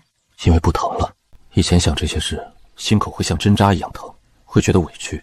但是今天看到他哭倒在沙发上的时候，我突然发现自己已经没有任何感觉了，就是平的。平了，是好事还是坏事？是好事，平了才能往前走。以前那些东西像石头一样压在胸口，压得我喘不过气，现在不压了。那就往前走。刘总，楼下又出事了。什么事？那个放高利贷的黑色牧马人越野车又来了，不过这次他们没敢进地库，是停在大门口的路边。车上下来一个女的，在咱们公司大门口又哭又闹，一直在喊你的名字。保安拦着没让她进，但她在大门口已经站了快1个小时了，引起了不少人围观，影响很不好。王烨，您认识？我大嫂，不，是我亲大嫂。刘总，要不要我直接报警？这种人太影响公司形象了。不用，我亲自下去会会你们放开我！我是你们刘总的亲嫂子。他在叫刘总。刘鹏，你给我滚出来！你个没良心的白眼狼！你给我出来！这谁呀？还是刘总？刘伟被高利贷逼得连家都不敢回了，房子马上就要被法拍了。虎哥的人天天堵在门口，今天要么拿到钱，要么拿命抵。他挣脱了。刘鹏，哪怕同归于尽，我也要把你拉下水。刘鹏，你终于肯出来了。嫂子，有什么事不能在电话里说，非要像个疯子一样跑到我公司大门上来闹？电话你他妈接过我电话吗？你接过你哥电话吗？我们打了多少电话，发了多少短信，你甚至连你爸的死活都不管，你接过一个吗？那是因为每次你们找我，都是为了同一件事，要钱。要钱怎么了？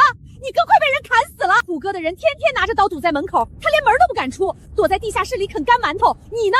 你坐在这么高档的大楼里吹暖风，你开着几10万的豪车，你明明有6000多万的全款，你良心被狗吃了！别急别急，都拍着呢。嫂子，我哥欠的那200多万是他自己为了翻本去地下赌场输掉的，那3套房子是他自己做假账亏掉的。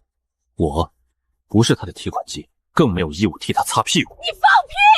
你有6000多万，你拿出那区区200多万就能救他一条命，你就是不肯！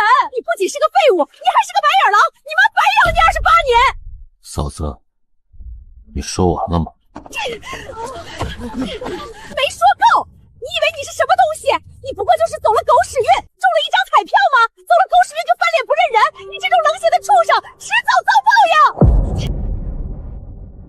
嫂子，上次你去我公司楼下堵我的时候，到底说了什么？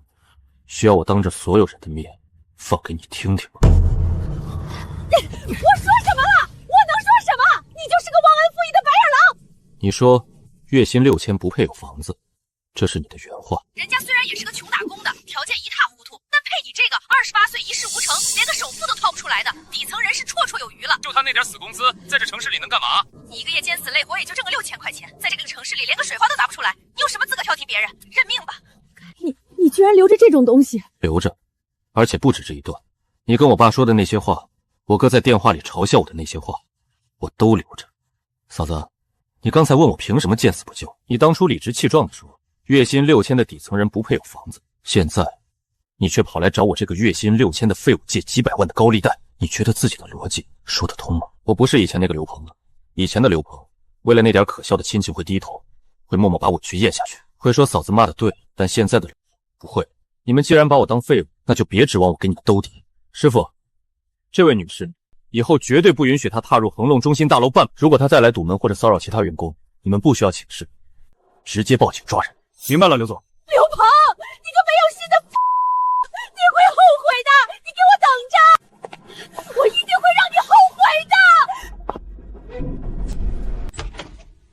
刘总，刚才接到市局经侦大队的电话反馈，那个叫虎哥的非法催烧团伙，因为涉嫌高利贷等多项罪名，昨天晚上已经被警方正式收网抓捕了。您之前提交的那份地下车库的录音和监控视频起到了关键性的定罪作用。主犯抓了吗？虎哥已经被刑拘了，还有2名骨干打手在逃，但警方说已经锁定了行踪。那我哥呢？刘伟那边有什么消息吗？这不太清楚。警方那边说刘伟作为债务人，目前处于失联状态，需要我去打听一下吗？不用，他自己造的孽，他自己躲着吧。对了，之前我让你挂出去的那套城西的小户型，有了，刘总，您这投资眼光太毒了。城西那片刚规划了学区，房子一天一个价，中介说有个全款的买家急着要，出价420万，比您当时买入的时候足足赚了40万。运气好而已。那套房子原本就承载了一些不太好的回忆，能在这个价格出手最好不过。帮我把过户合同准备一下，这周内签掉。好的，刘总。哇，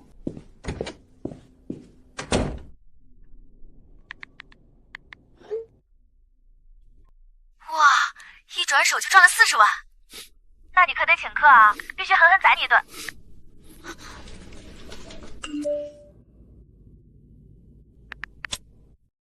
见家长。小刘啊，来坐。到阿姨这儿就跟到自己家一样。婉婉说你平时工作费脑子，喜欢喝点浓茶，这不，你林叔特意把他珍藏了10多年的老普洱给翻出来了。谢谢阿姨。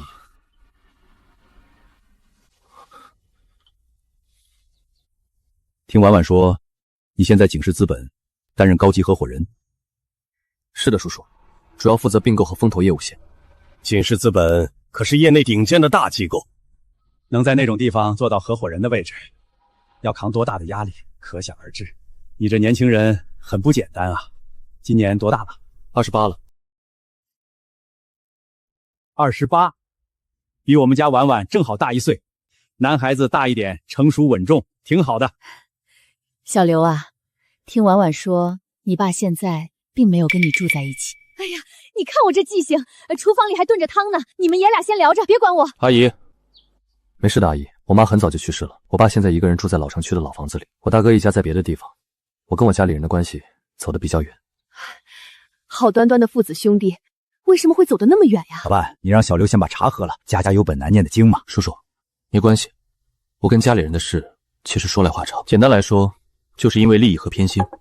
前几个月，家里拿到了一笔800万的拆迁补偿款和一套大复式，我爸当着我的面把这3套房的价值和所有的现金全部交给了我大哥，一套老房子，甚至1分钱的退路都没有给我留。3套房的家底全给你哥一个人了，这也太偏心了吧？对，因为在他们眼里，我是个没本事的底层人。后来，我中了双色球1等奖，税后6400万。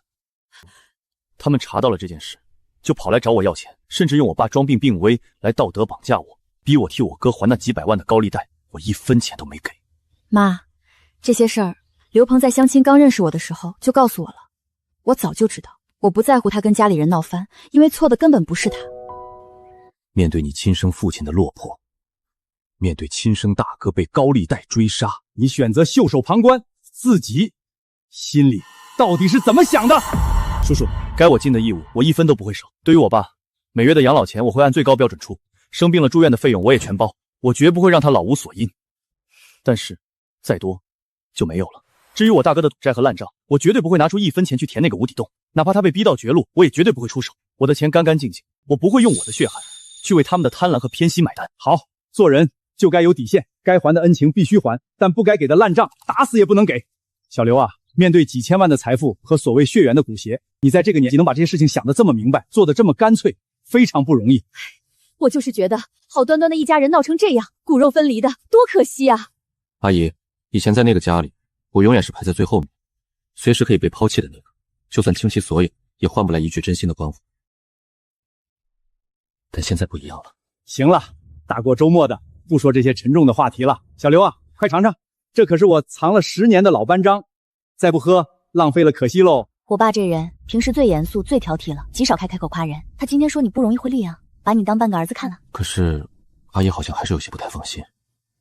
他不是对你不满意，他就是身为母亲的操心。他听完你跟你爸闹到决裂的地步，他心里会忍不住害怕。他怕你性格太冷酷、太决绝，他怕有一天如果我们吵架了，你也会像对待你家人一样，毫不留情的也不管我们了。那你是怎么跟阿姨说的？我说刘鹏跟他们不一样。我对我妈说，你对你爸有距离，甚至冷血，那是因为他为了800万先一步把你推开的。他从来没有把你当成过真正的亲人。但是刘鹏，我永远都不会推开你，我也绝对不允许任何人再让你受哪怕一丝一毫的委屈。林婉，我想问你一件事。什么事这么严肃？我在想，如果有一天我爸真的走投无路，或者老得不能动了来找我，你说我该怎么办？其实你会怎么办？我不知道。这28年原生家庭的枷锁，不是说断就能彻底断得一干二净的。我说过，该尽的法定赡养义务我一定会尽。但如果他不仅仅是要钱呢？如果有一天他哭着喊着只想搬回来，跟我一起住，想弥补所谓的父子亲情呢？那要看你自己。你不用问我，你只要问你自己的心，你心里其实早就有了答案。我不会让他住进来，我可以在外面给他租一套很好的房子，可以请24小时住家高级保姆，我甚至可以定期去探望他。但是我绝对不会让他住进我的家，因为这个家是我自己的，这是我这辈子最后一片没有被污染的净土，是我绝对不能退让的底线。我懂。那如果将来我们有了孩子呢？你打算怎么处理孩子和他的关系？孩子可以去看爷爷，但我绝对不会让我的孩子在我曾经长大的那种令人窒息的环境里待着，那种全家所有人都围着刘伟转，而我永远是个透明人，这个底层废物的环境，我绝对不允许我的孩子再经历一遍。你是怕你爸会用同样偏心的方式去对待你的孩子？不是怕，是不怕了。因为我已经看透了那个结局，他现在在我面前哭，是因为刘伟败光了家产，没人给他养老了，不是因为他真的觉得他偏心错了。如果有一天刘伟又突然翻身发了大财，你猜他还会不会觉得对不起我？你来了，外面情况怎么样？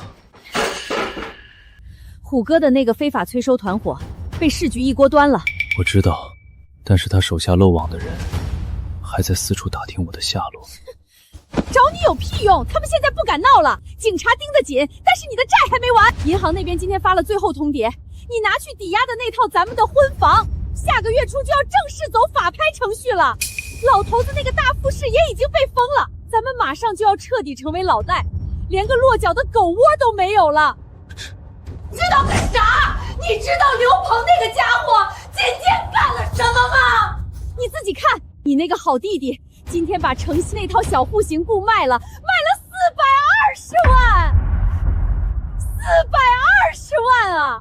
他当初买的时候才380万，他轻轻松松一转手，又进账了40万的纯利润。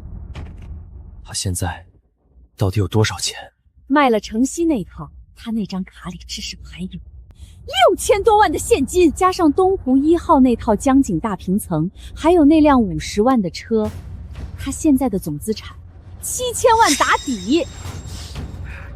那有什么用？我上次在大广场上给他跪下求他，他连眼皮都没眨一下，说什么都不肯掏1分钱，他的心比石头还硬。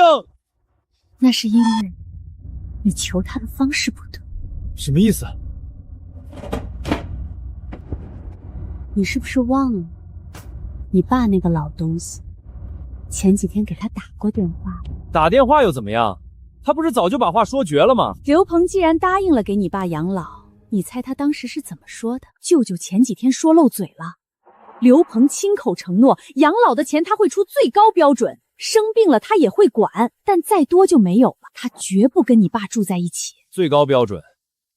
那钱也是直接打到医院或者护工手里，根本过不了我们的手，那有什么用？他把界限画得这么清，我们根本弄不到他的钱。你这脑子有用！他既然认了养老，就说明他在法律上和情理上还认你爸是他老子。只要他认这个，咱们就有的是办法从他得到的咬下一块来。他连面都不出。咱爸现在住的那套旧房子环境简陋，连空调都没有。你明天就给刘鹏打电话，你就跟他说，既然他这么有钱，凭什么让亲爹住在那张破烂的屋子里受罪？他欠咱妈的，也欠咱爸的生养之恩。他就算要买房给我爸养老，那也是写他的名字，跟我有什么关系？你聪明点儿，你就跟他说，他现在身份高贵，不方便出面。这套用来给老头子养老的房子，可以由你来代为打理，直接买在你的名下。买在我的名下？这简直是明抢！只要房子到了你名下，咱们立刻拿去抵了，拿到钱。先把眼前的局盘好了再说，哪怕只有1/1000的机会，你也得去试。你不想试，难道真等着下个月房子被法发，我们去睡条洞吗？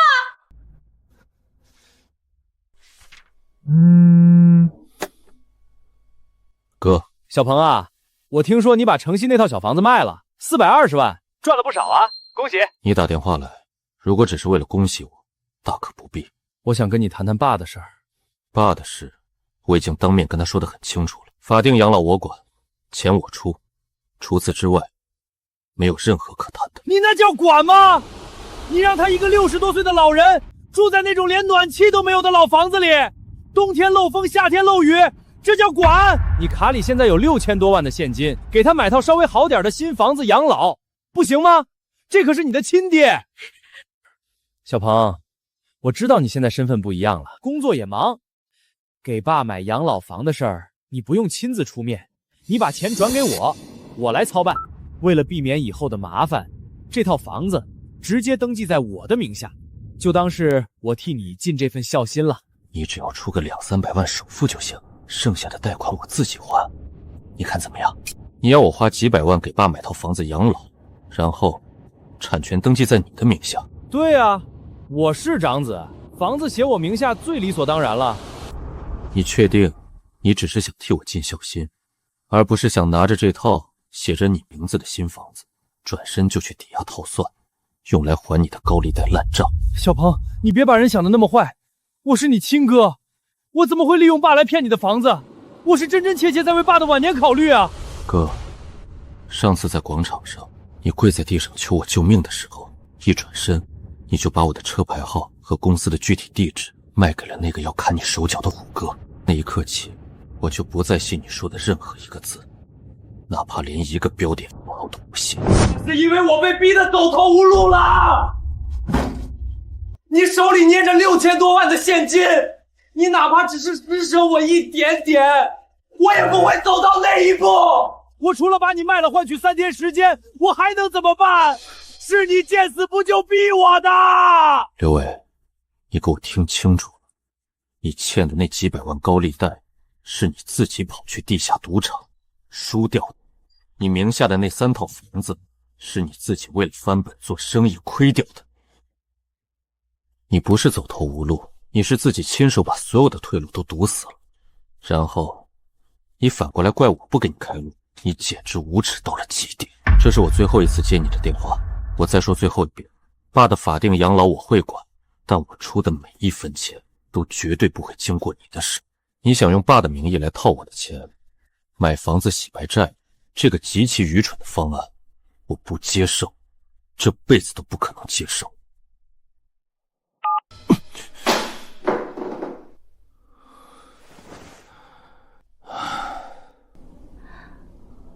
你的脸色不太好。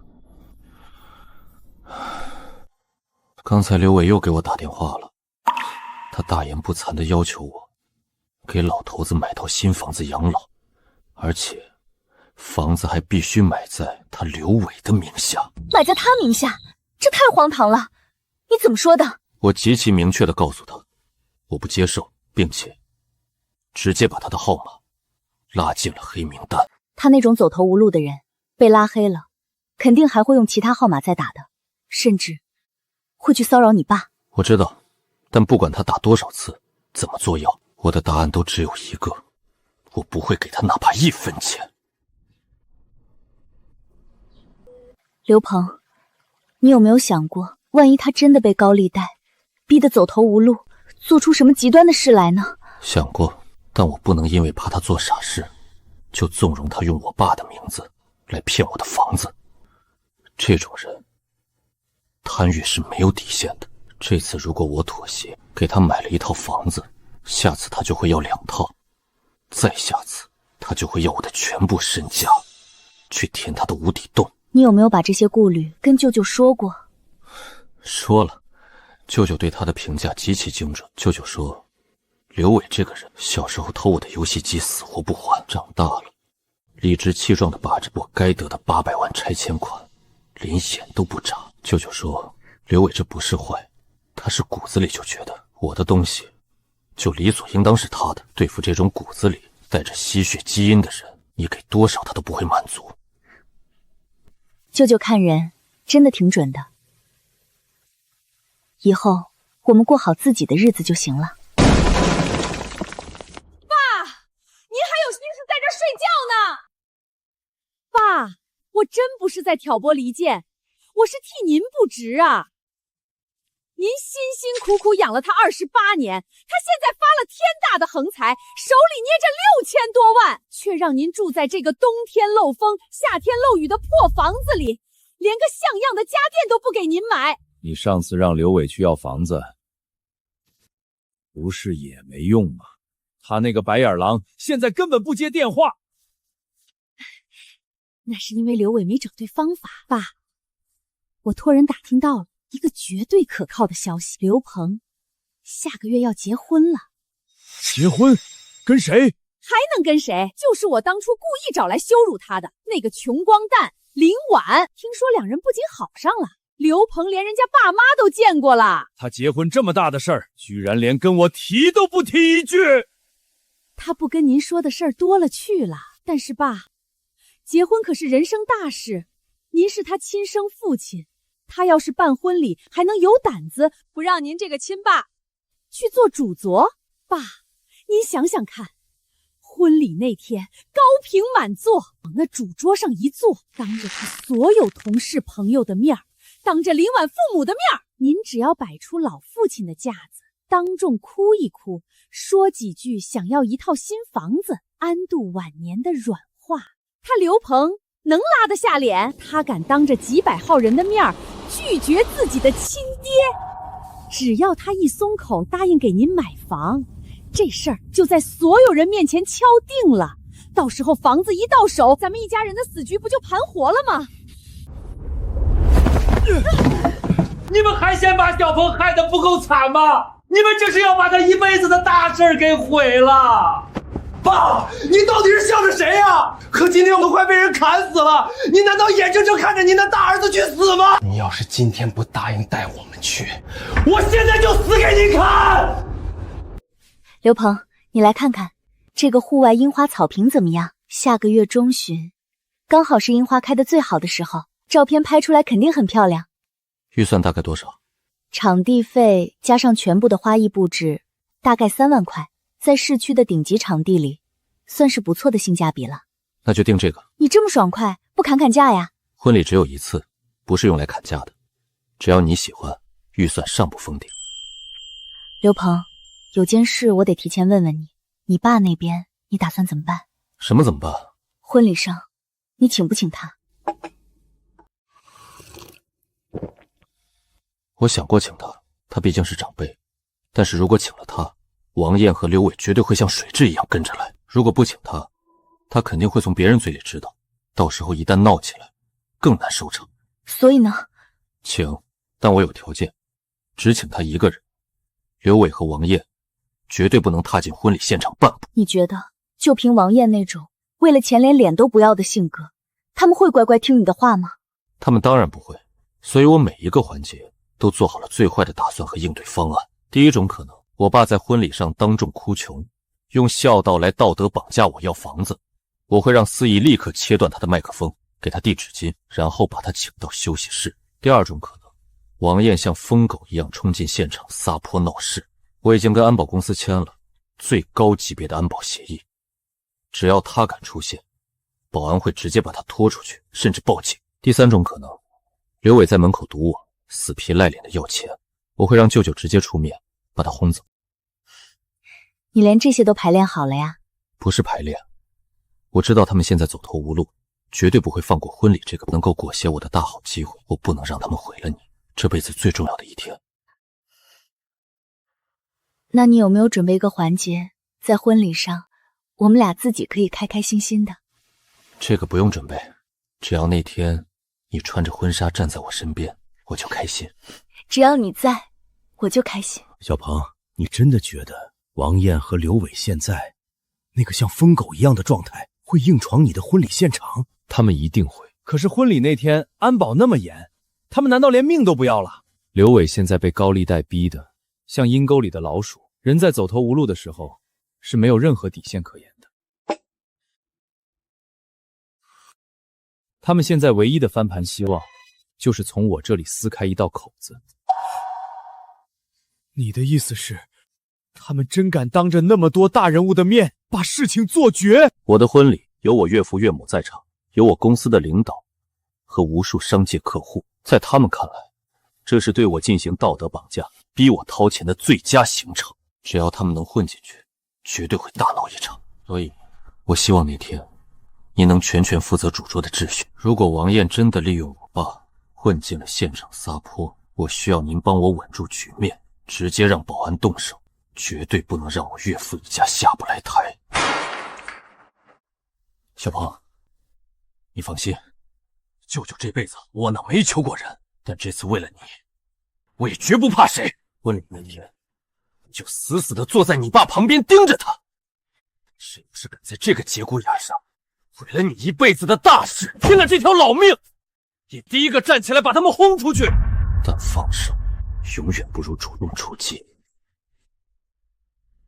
要彻底粉碎王艳的阴谋，就必须从原点上斩断他们进入婚礼现场的任何可能。那个曾经坐在大测室里高高在上的将800万家产全部交给大儿子，连眼皮都不眨一下的刘建林，那个曾经鄙视我是个底层废物的偏心父亲，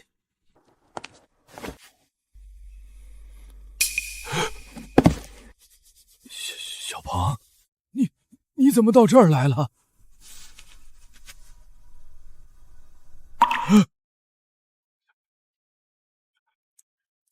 你要结婚了，你要结婚了！是当初那个好姑娘吗？是她。小鹏，你特意来给爸送请柬，是愿意让爸去参加你的婚礼？您是我父亲，不管过去发生了什么，婚礼的主桌上有您的一张椅子，但我有条件，这封请柬只属于您一个人。如果婚礼那天您听信了别人的挑唆，或者心软把刘伟和王艳带到了现场，那么那张属于您的椅子会被立刻撤走，保安会把你们所有人一起清理出场。从今往后，您就当没生过我这个儿子。刘总，一切都安排妥当了，外围的安保增加了2倍，大门采用了严格的请柬核验制度，连一只苍蝇都飞不进来。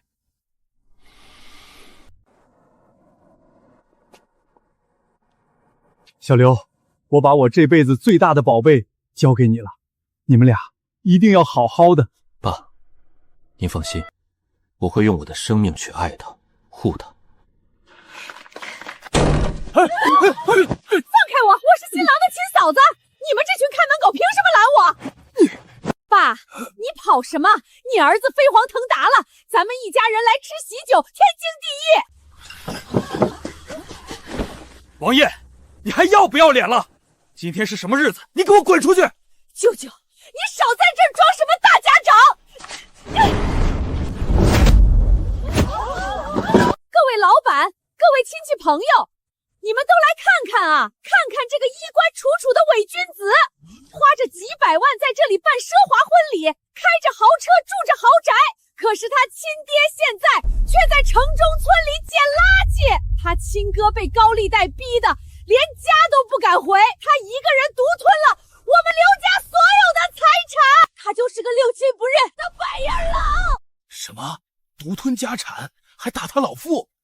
这可是惊天大丑闻呐！难道刘总真干过这种事儿？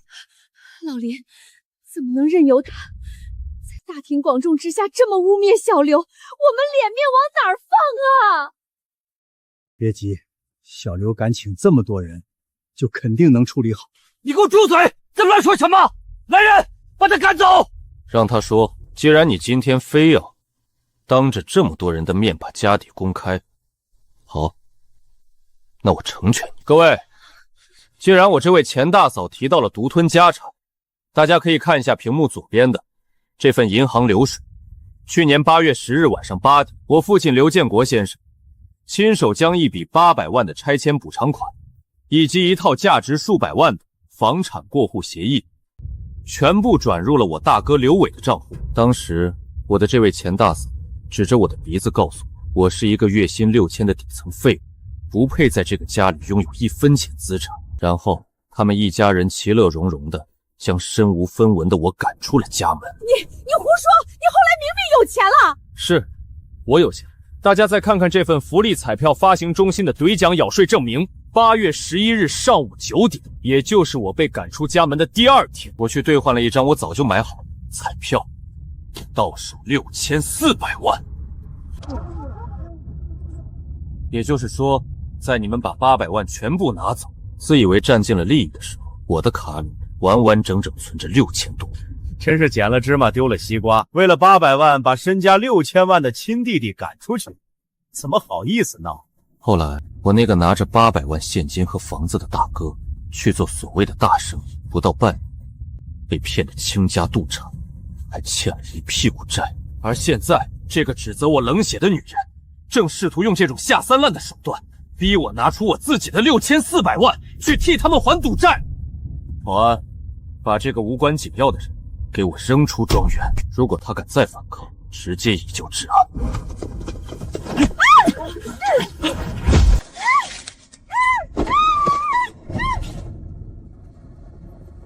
抱歉，让大家看笑话了。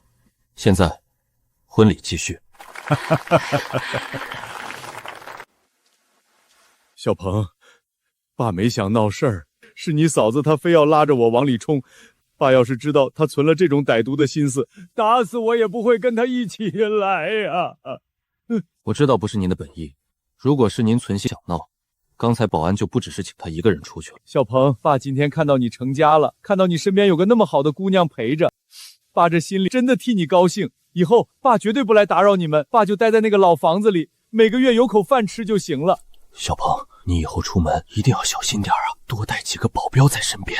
怎么了？你哥他疯了。昨天晚上高利贷的人找到了他躲藏的地下室，那些人是亡命徒啊，他们当场就剁了你哥的一根小拇指。所以他想干什么？你哥现在已经彻底失去理智了。他昨天半夜给我打电话，他在电话里像个疯子一样又哭又笑。他说这一切都是你害的。如果今天王艳没能从你这里拿到钱，他就要让你也尝尝家破人亡的滋味。小鹏，你哥什么都没了，他现在就是个不要命的魔鬼。他可能会去公司堵你，甚至会伤害小婉啊！你一定要防着他。我知道，如果他真的活腻了，想来碰我的底线，我不介意亲手送他最后一程。你们这群丧尽天良的人渣，放开我！我是他大嫂啊！刘总，所有无关的杂音已经全部清除了。那些过往的波折已经彻底过去了。小婉，让你受委屈了。我就知道你一定会走到我面前。困难拦不住我，过去的阴影也不能。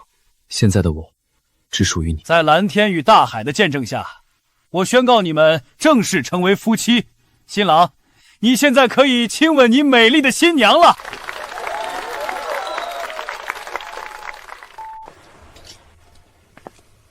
小鹏，你看那边，桌上的那些山珍海味，他一口都没动。他能走到这里，坐在那个角落，心里就已经知道错得很离谱了。去吧。不管你们之间横亘着多少无法原谅的旧账，今天是你成家的大日子，总该去跟他说几句话的。那是你给他留的椅子，也是你给自己留的体面。小鹏，爸这辈子做了太多糊涂事，太对不住你了。今天能坐在这里，爸这心里真的是又高兴又难受。高兴的是你靠自己出息了，难受的是爸自己把路走绝了。爸知道我根本没资格坐在前面的主桌上，我怕脏了你的婚礼。爸，以前的事翻篇了，我之前就跟您说过，以后您养老的事儿我会按最高的标准管。但是王艳和我哥那边，我还是那句话，我的钱哪怕是1分1毫，也绝对不会经过他们的手，这个底线永远不会变。小鹏，你哥他昨天夜里给我打电话，他在电话里哭得像鬼一样，让我今天来婚礼上厚着老脸找你要点钱。可是爸怎么说得出口啊？我有脸要吗？他欠的钱他自己还，他还不了了。银行那边已经下了死命令，下个月月初那套抵押的房子就要强行法拍了。他现在连住的地方都快没了，高利贷的人还在四处找他。爸，您到底想说什么？小鹏，爸绝对不是替他求情，让他逃避债务。爸是想问问你，如果有一天他真的被逼得倾家荡产，流落街头了，连一口热乎饭都吃不上的时候，你能不能看在你们身上流着一半相同的血的份上，管他一条活路？如果真有那一天，我会出钱给他租一个最普通的房子，一个能遮风避雨的地方，然后再给他买最便宜的面包和矿泉水，保证他不会饿死在马路上，但前提是不给1分钱的现金，绝不。够了，有个能活命的地方就够了。爸替你哥，谢谢你。不用谢我，我这么做根本不是为了他，我是为了你。建林，别坐着了，天快黑了，我送你回去吧。大哥，不用麻烦你了。外面公交车这个点儿不太好等，我去站牌那边多等会儿就行。小鹏，小婉是个打着灯笼都难找的好姑娘，你以后一定要对人家好点儿。舅舅，我知道。刚才你跟你爸最后说了些什么？他说他是倒了3趟公交车才找到这个地方来的。就说了这些吗？还有，他说他自己知道他没资格坐在前面的主桌上，他怕给我丢人。你爸是不是老糊涂了？他居然一个人坐公交车去参加那个小兔崽子的婚礼，我们俩的脸今天在婚礼上被他丢得一干二净。他本来就不想带我们去。什么叫不想带我们去？那是你亲爹，你现在欠了一屁股的高利贷，连命都快保不住了。他坐在那儿参加小儿子的豪华婚礼，居然一个字都不帮你。我在婚礼上拼了命的喊了一嗓子，我当着所有大老板的面想逼刘鹏就范，结果呢？你爹坐在那儿连个屁都没放一个。他放了屁能怎么样？刘鹏在屏幕上放出来的转账记录和完税证明哪一件是假的？3套房子确实完完全全交给我了，而你当时也确实指着刘鹏的鼻子骂他月薪6000不配有房子。对喂，你现在把纸盆子扣我头上了，你现在怪我了。当初是谁让我去刘鹏公司要钱的？是谁让我去找老头子装可怜的？王艳，我们离婚吧。你说什么？刘伟，你把刚才的话再给我说一遍。我说离婚。那套被抵押的大复式马上就要被法院强制法拍了，我没地方住，也没钱，外面还有一群要吃人的高利贷，你跟着我只会天天被催债的骚扰，一起倒霉。离了婚，债务全背在我一个人头上。你回你娘家，好歹有个能安稳睡觉的住处。你现在跟我提离婚！我为了你的破事跑了多少趟？我去刘鹏公司楼下堵他，我去老房子逼你爸出面，我今天甚至冲去他婚礼上像个疯狗一样大喊大叫，我这张脸都被人踩在脚底下来回碾压了，我连做人的尊严都不要了。你现在居然跟我说离婚，你凭什么这么对我？就是因为你做了这么多，还是什么都没要到。我欠的几百万高利贷，我自己还不了，你帮不了我，我爸帮不了我，我那个身家几千万的亲弟弟更不可能帮我，谁都帮不了我了。我是个烂人，我不想连你也拖下水。刘伟，你别在这装什么大尾巴狼，你跟我提离婚，根本不是为了我好，你只是自己认输了，自己放弃了。对，这半年我亲手把我爸给我的800万存款和3套房子败得一干二净，我亲手把你逼成了一个满大街撒泼的疯子，我甚至把我爸的老脸在所有亲戚面前丢尽了。我就是个彻头彻尾的废物。我都这样了，我还有什么不能放弃的？行，离就离，不过你给我记着，不是我王艳对不起你，是刘伟对不起我。当初嫁给你的时候，你信誓旦旦地说3套房子和家底都是你的，现在什么都没了，是你欠我的。煎蛋啦！第一次在你这个高端厨房里开火，火候掌握的不太好，有点焦了。蛋确实煎老了。嫌弃啊？那你来煎。我说蛋煎老了，可没说我不吃。你居然还会做饭？自己被赶出家门，在城中村住了大半年，如果不会做饭，早就饿死了。对于煎老了的荷包蛋，最好的吃法就是撒点酱油配白粥。对了，昨天舅舅给我发微信了。说什么？舅舅说你爸昨天从婚礼回去之后，在车上哭了一路。他说那是憋了很久，彻底认输后哭出来的。舅舅怎么知道他是哪种哭？舅舅说，你爸哭完之后，只跟他说了一句话。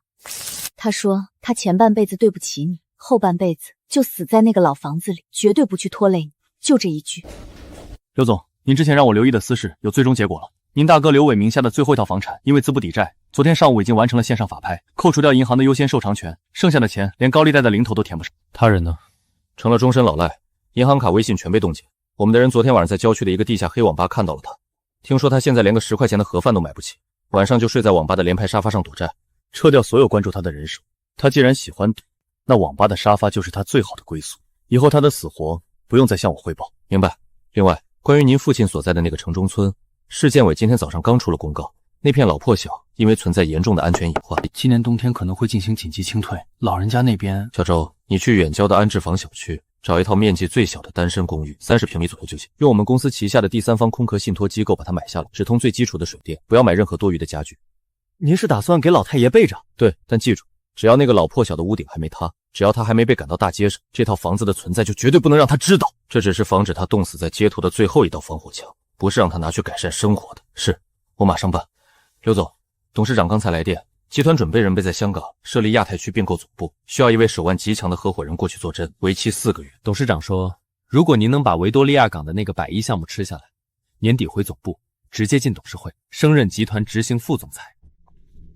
这么冷的天，刘大总裁在阳台思考什么千秋大业呢？今天董事长找我了，集团要派我去香港主导一个大并购案，4个月，如果做成了，年底进董事会，升执行副总裁。这是好事啊！你在这个行业里拼杀了这么多年，不就是为了这一天吗？什么时候走？下个月初，但我还在犹豫，我想推掉。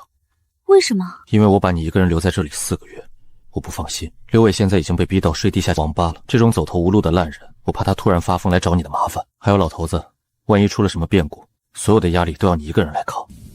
刘鹏，你是不是忘了，我现在可是身家大几千万的刘太太，我不是那种养在温室里需要你寸步不离守着的娇弱花朵。你安心去香港打你的江山，刘伟要是敢出现，我身边的安保不是吃素的。至于你爸那边，舅舅和助理小周都在，我会替你在暗中盯着，绝不会出任何乱子。你放开手脚去飞，家里有我。好。不过刘总，你今天让小周去远郊买那套30平米的安置房，为什么不直接告诉你爸，让他吃颗定心丸不好吗？告诉他干什么？我说了，那只是防止他冻死在街头的一个狗窝，不是为了让他感激我。你就装吧。舅舅昨天刚托人送来一小罐腌蒜，说是你爸自己在老房子里亲手腌的，死活不敢自己送来，非让舅舅转交。结果呢，某位口口声声说断绝关系的刘总，今天下班回来，已经不动声色地拉开冰箱门，看了那罐腌蒜整整3次了。你说，他那天在婚礼上，是真的觉得对我有一丝愧疚吗？有。以前你在我面前提起你爸的时候，后面跟着的总是那些让你感到压抑和痛苦的事，偏心分房子，联合你大嫂骂你，为了你哥逼你要钱。但是最近你提到你爸的时候，后面跟着的事情变了。他坐了3趟公交车，倒了几个小时的车，来参加你的婚礼。他把你送他的那条廉价围巾极其仔细地洗干净了。他甚至在婚礼结束后主动跟你说，绝对不去拖累你。那不是因为他变好了，是因为我对他已经没有任何期待了。我不期待他能像对刘伟那样对我好，所以现在只要他不对我恶语相向，只要他说一句正常父亲会说的话，我甚至都会觉得是我赚了。刘志，你有没有想过，可能也是这种心态呢？他可能也在想，小鹏已经对我彻底死心了，他再也不可能像小时候那样期待我、原谅我了。所以我现在能为他做点什么，能少给他添点麻烦，对于我这个失败的父亲来说，都是赚了。你这话让我想起舅舅以前告诉我的。我妈临走前紧紧拉着我爸的手说，建林，别欺负小鹏。我爸当年答应了我妈，但他没做到。他现在这么卑微，是不是想在我妈的坟前能有一点点微不足道的交代？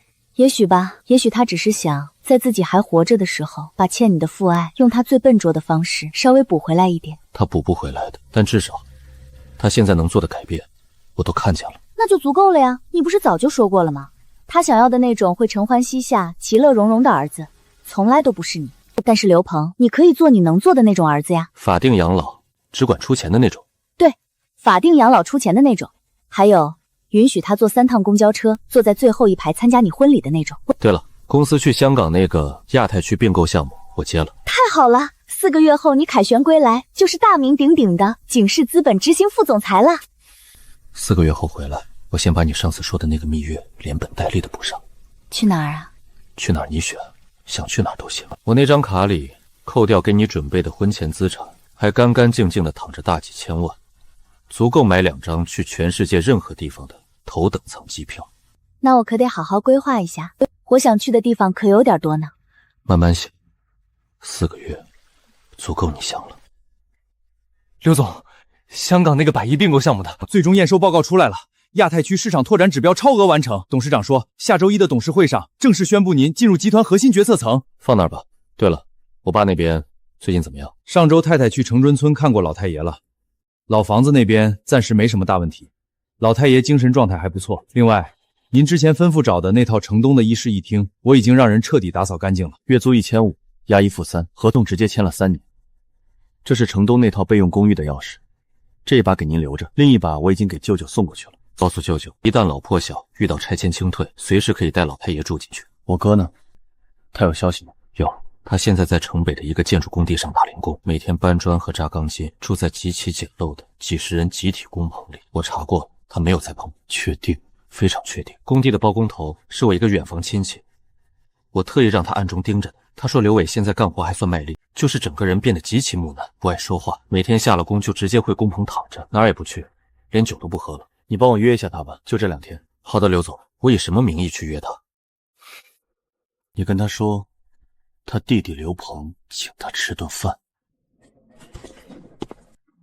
坐吧，才刚上。你升副总裁了，小周昨天跟我说的，恭喜你。你呢？工地上搬砖扎钢筋，1天200，够吃饭吗？够，工棚不要钱，中午吃饭工地管1顿，早晚吃几个馒头，剩下的我都攒着。攒着干什么？还给银行法拍那套大复式和老房子之后，还差银行10几万的尾款，慢慢搬砖，慢慢还，不能当一辈子老赖。王艳呢？离了，她回娘家了。上个月听以前的亲戚说，她又在到处托人相亲找下家了。还完银行的债再说吧，还完之后攒点钱去远郊开个杂货铺，卖点5金零件，这辈子不做当老板的梦，饿不死就行。小鹏，这是什么？城东远郊的一个1室1厅的出租房，有暖气和热水，月租1500，我交了3年的房租，这不是送给你的，是借你住的。等你以后攒够了钱，自己交房租。为什么？我那样对你，你为什么还……因为北方的冬天，工棚里太冷了，会冻死人。你现在既然不赌了，肯靠力气吃饭，有个住的地方，老头子在城中村也能安心点。小鹏哥，对不起，哥真的不是人。不说这个了，你让我说完。这半年在工棚里，我想了很多。从小到大，我抢你的东西，长大后拿你的拆迁款，甚至拿你的命去换我自己的命。反手就把你的车牌号卖给了高利贷虎哥。你知道我为什么现在还敢坐在这儿吗？为什么？因为我终于知道，你为什么在那天晚上没有让高利贷的人直接把我弄死，也没有报警抓我这个从犯。因为我答应过我妈，她临走前拉着我爸的手说：“你没我聪明，从小被惯坏了，以后要是犯浑，让我和爸别跟你计较。”我答应了我妈。就算是为了还他生我一场的恩情，上次在地下车矿放你一马，是我最后一次原谅你，以后绝对不会了。钥匙拿着，爸那边你以后下工了多去看看他，他一个人住在老破小里，我不方便经常去，你去的时候别跟他提钱的事儿，他手里那点生活费还得留着买药。我不跟他要钱，我发工资了，我给他买菜做饭。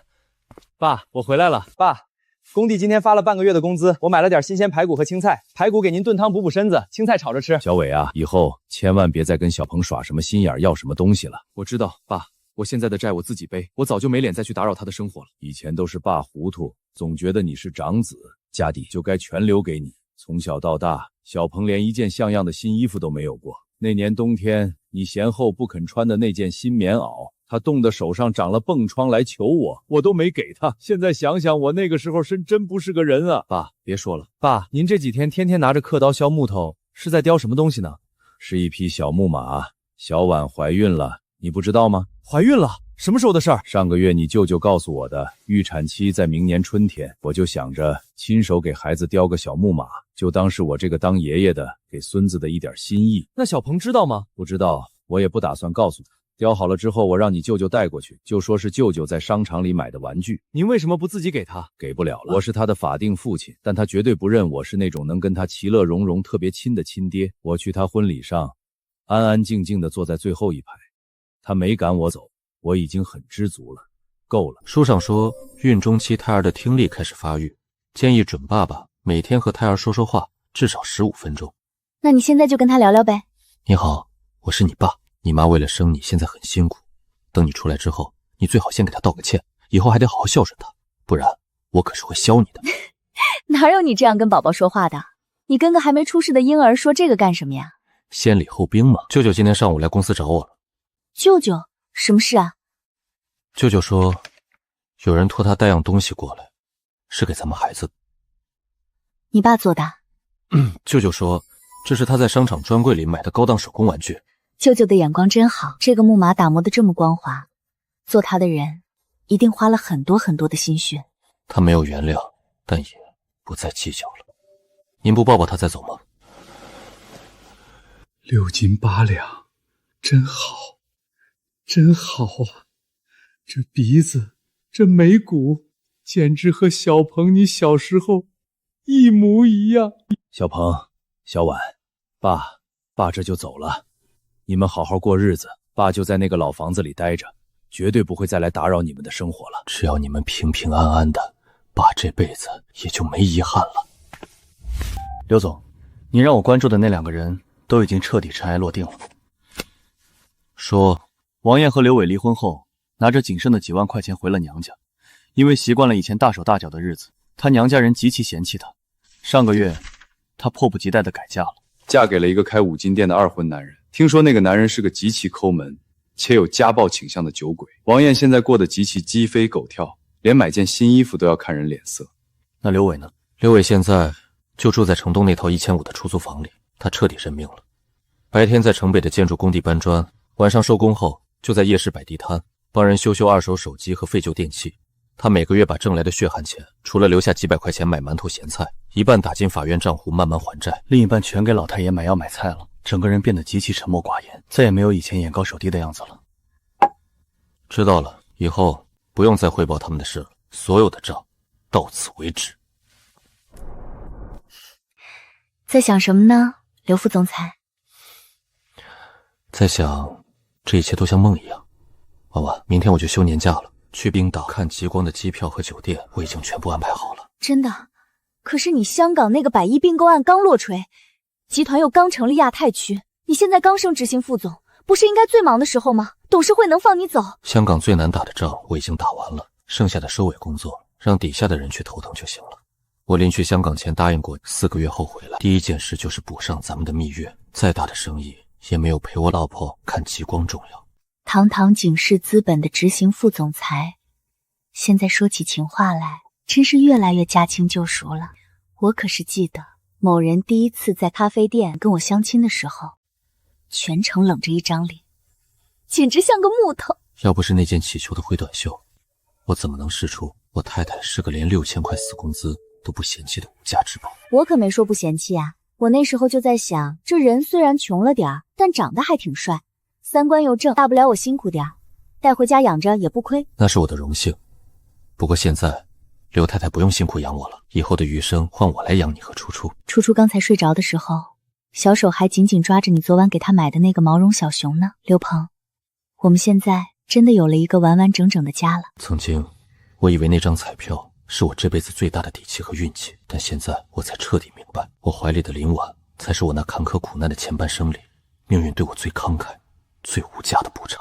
刘鹏，你说我们要是在冰岛看完极光回来，把那6000万存在银行里，光是每天的利息是不是就足够我们买好多好多的菜，做一辈子的酱油煎蛋了？够，不过以后酱油煎蛋都由我来做，你只需要负责让我这辈子都不要从这场美梦里醒过来。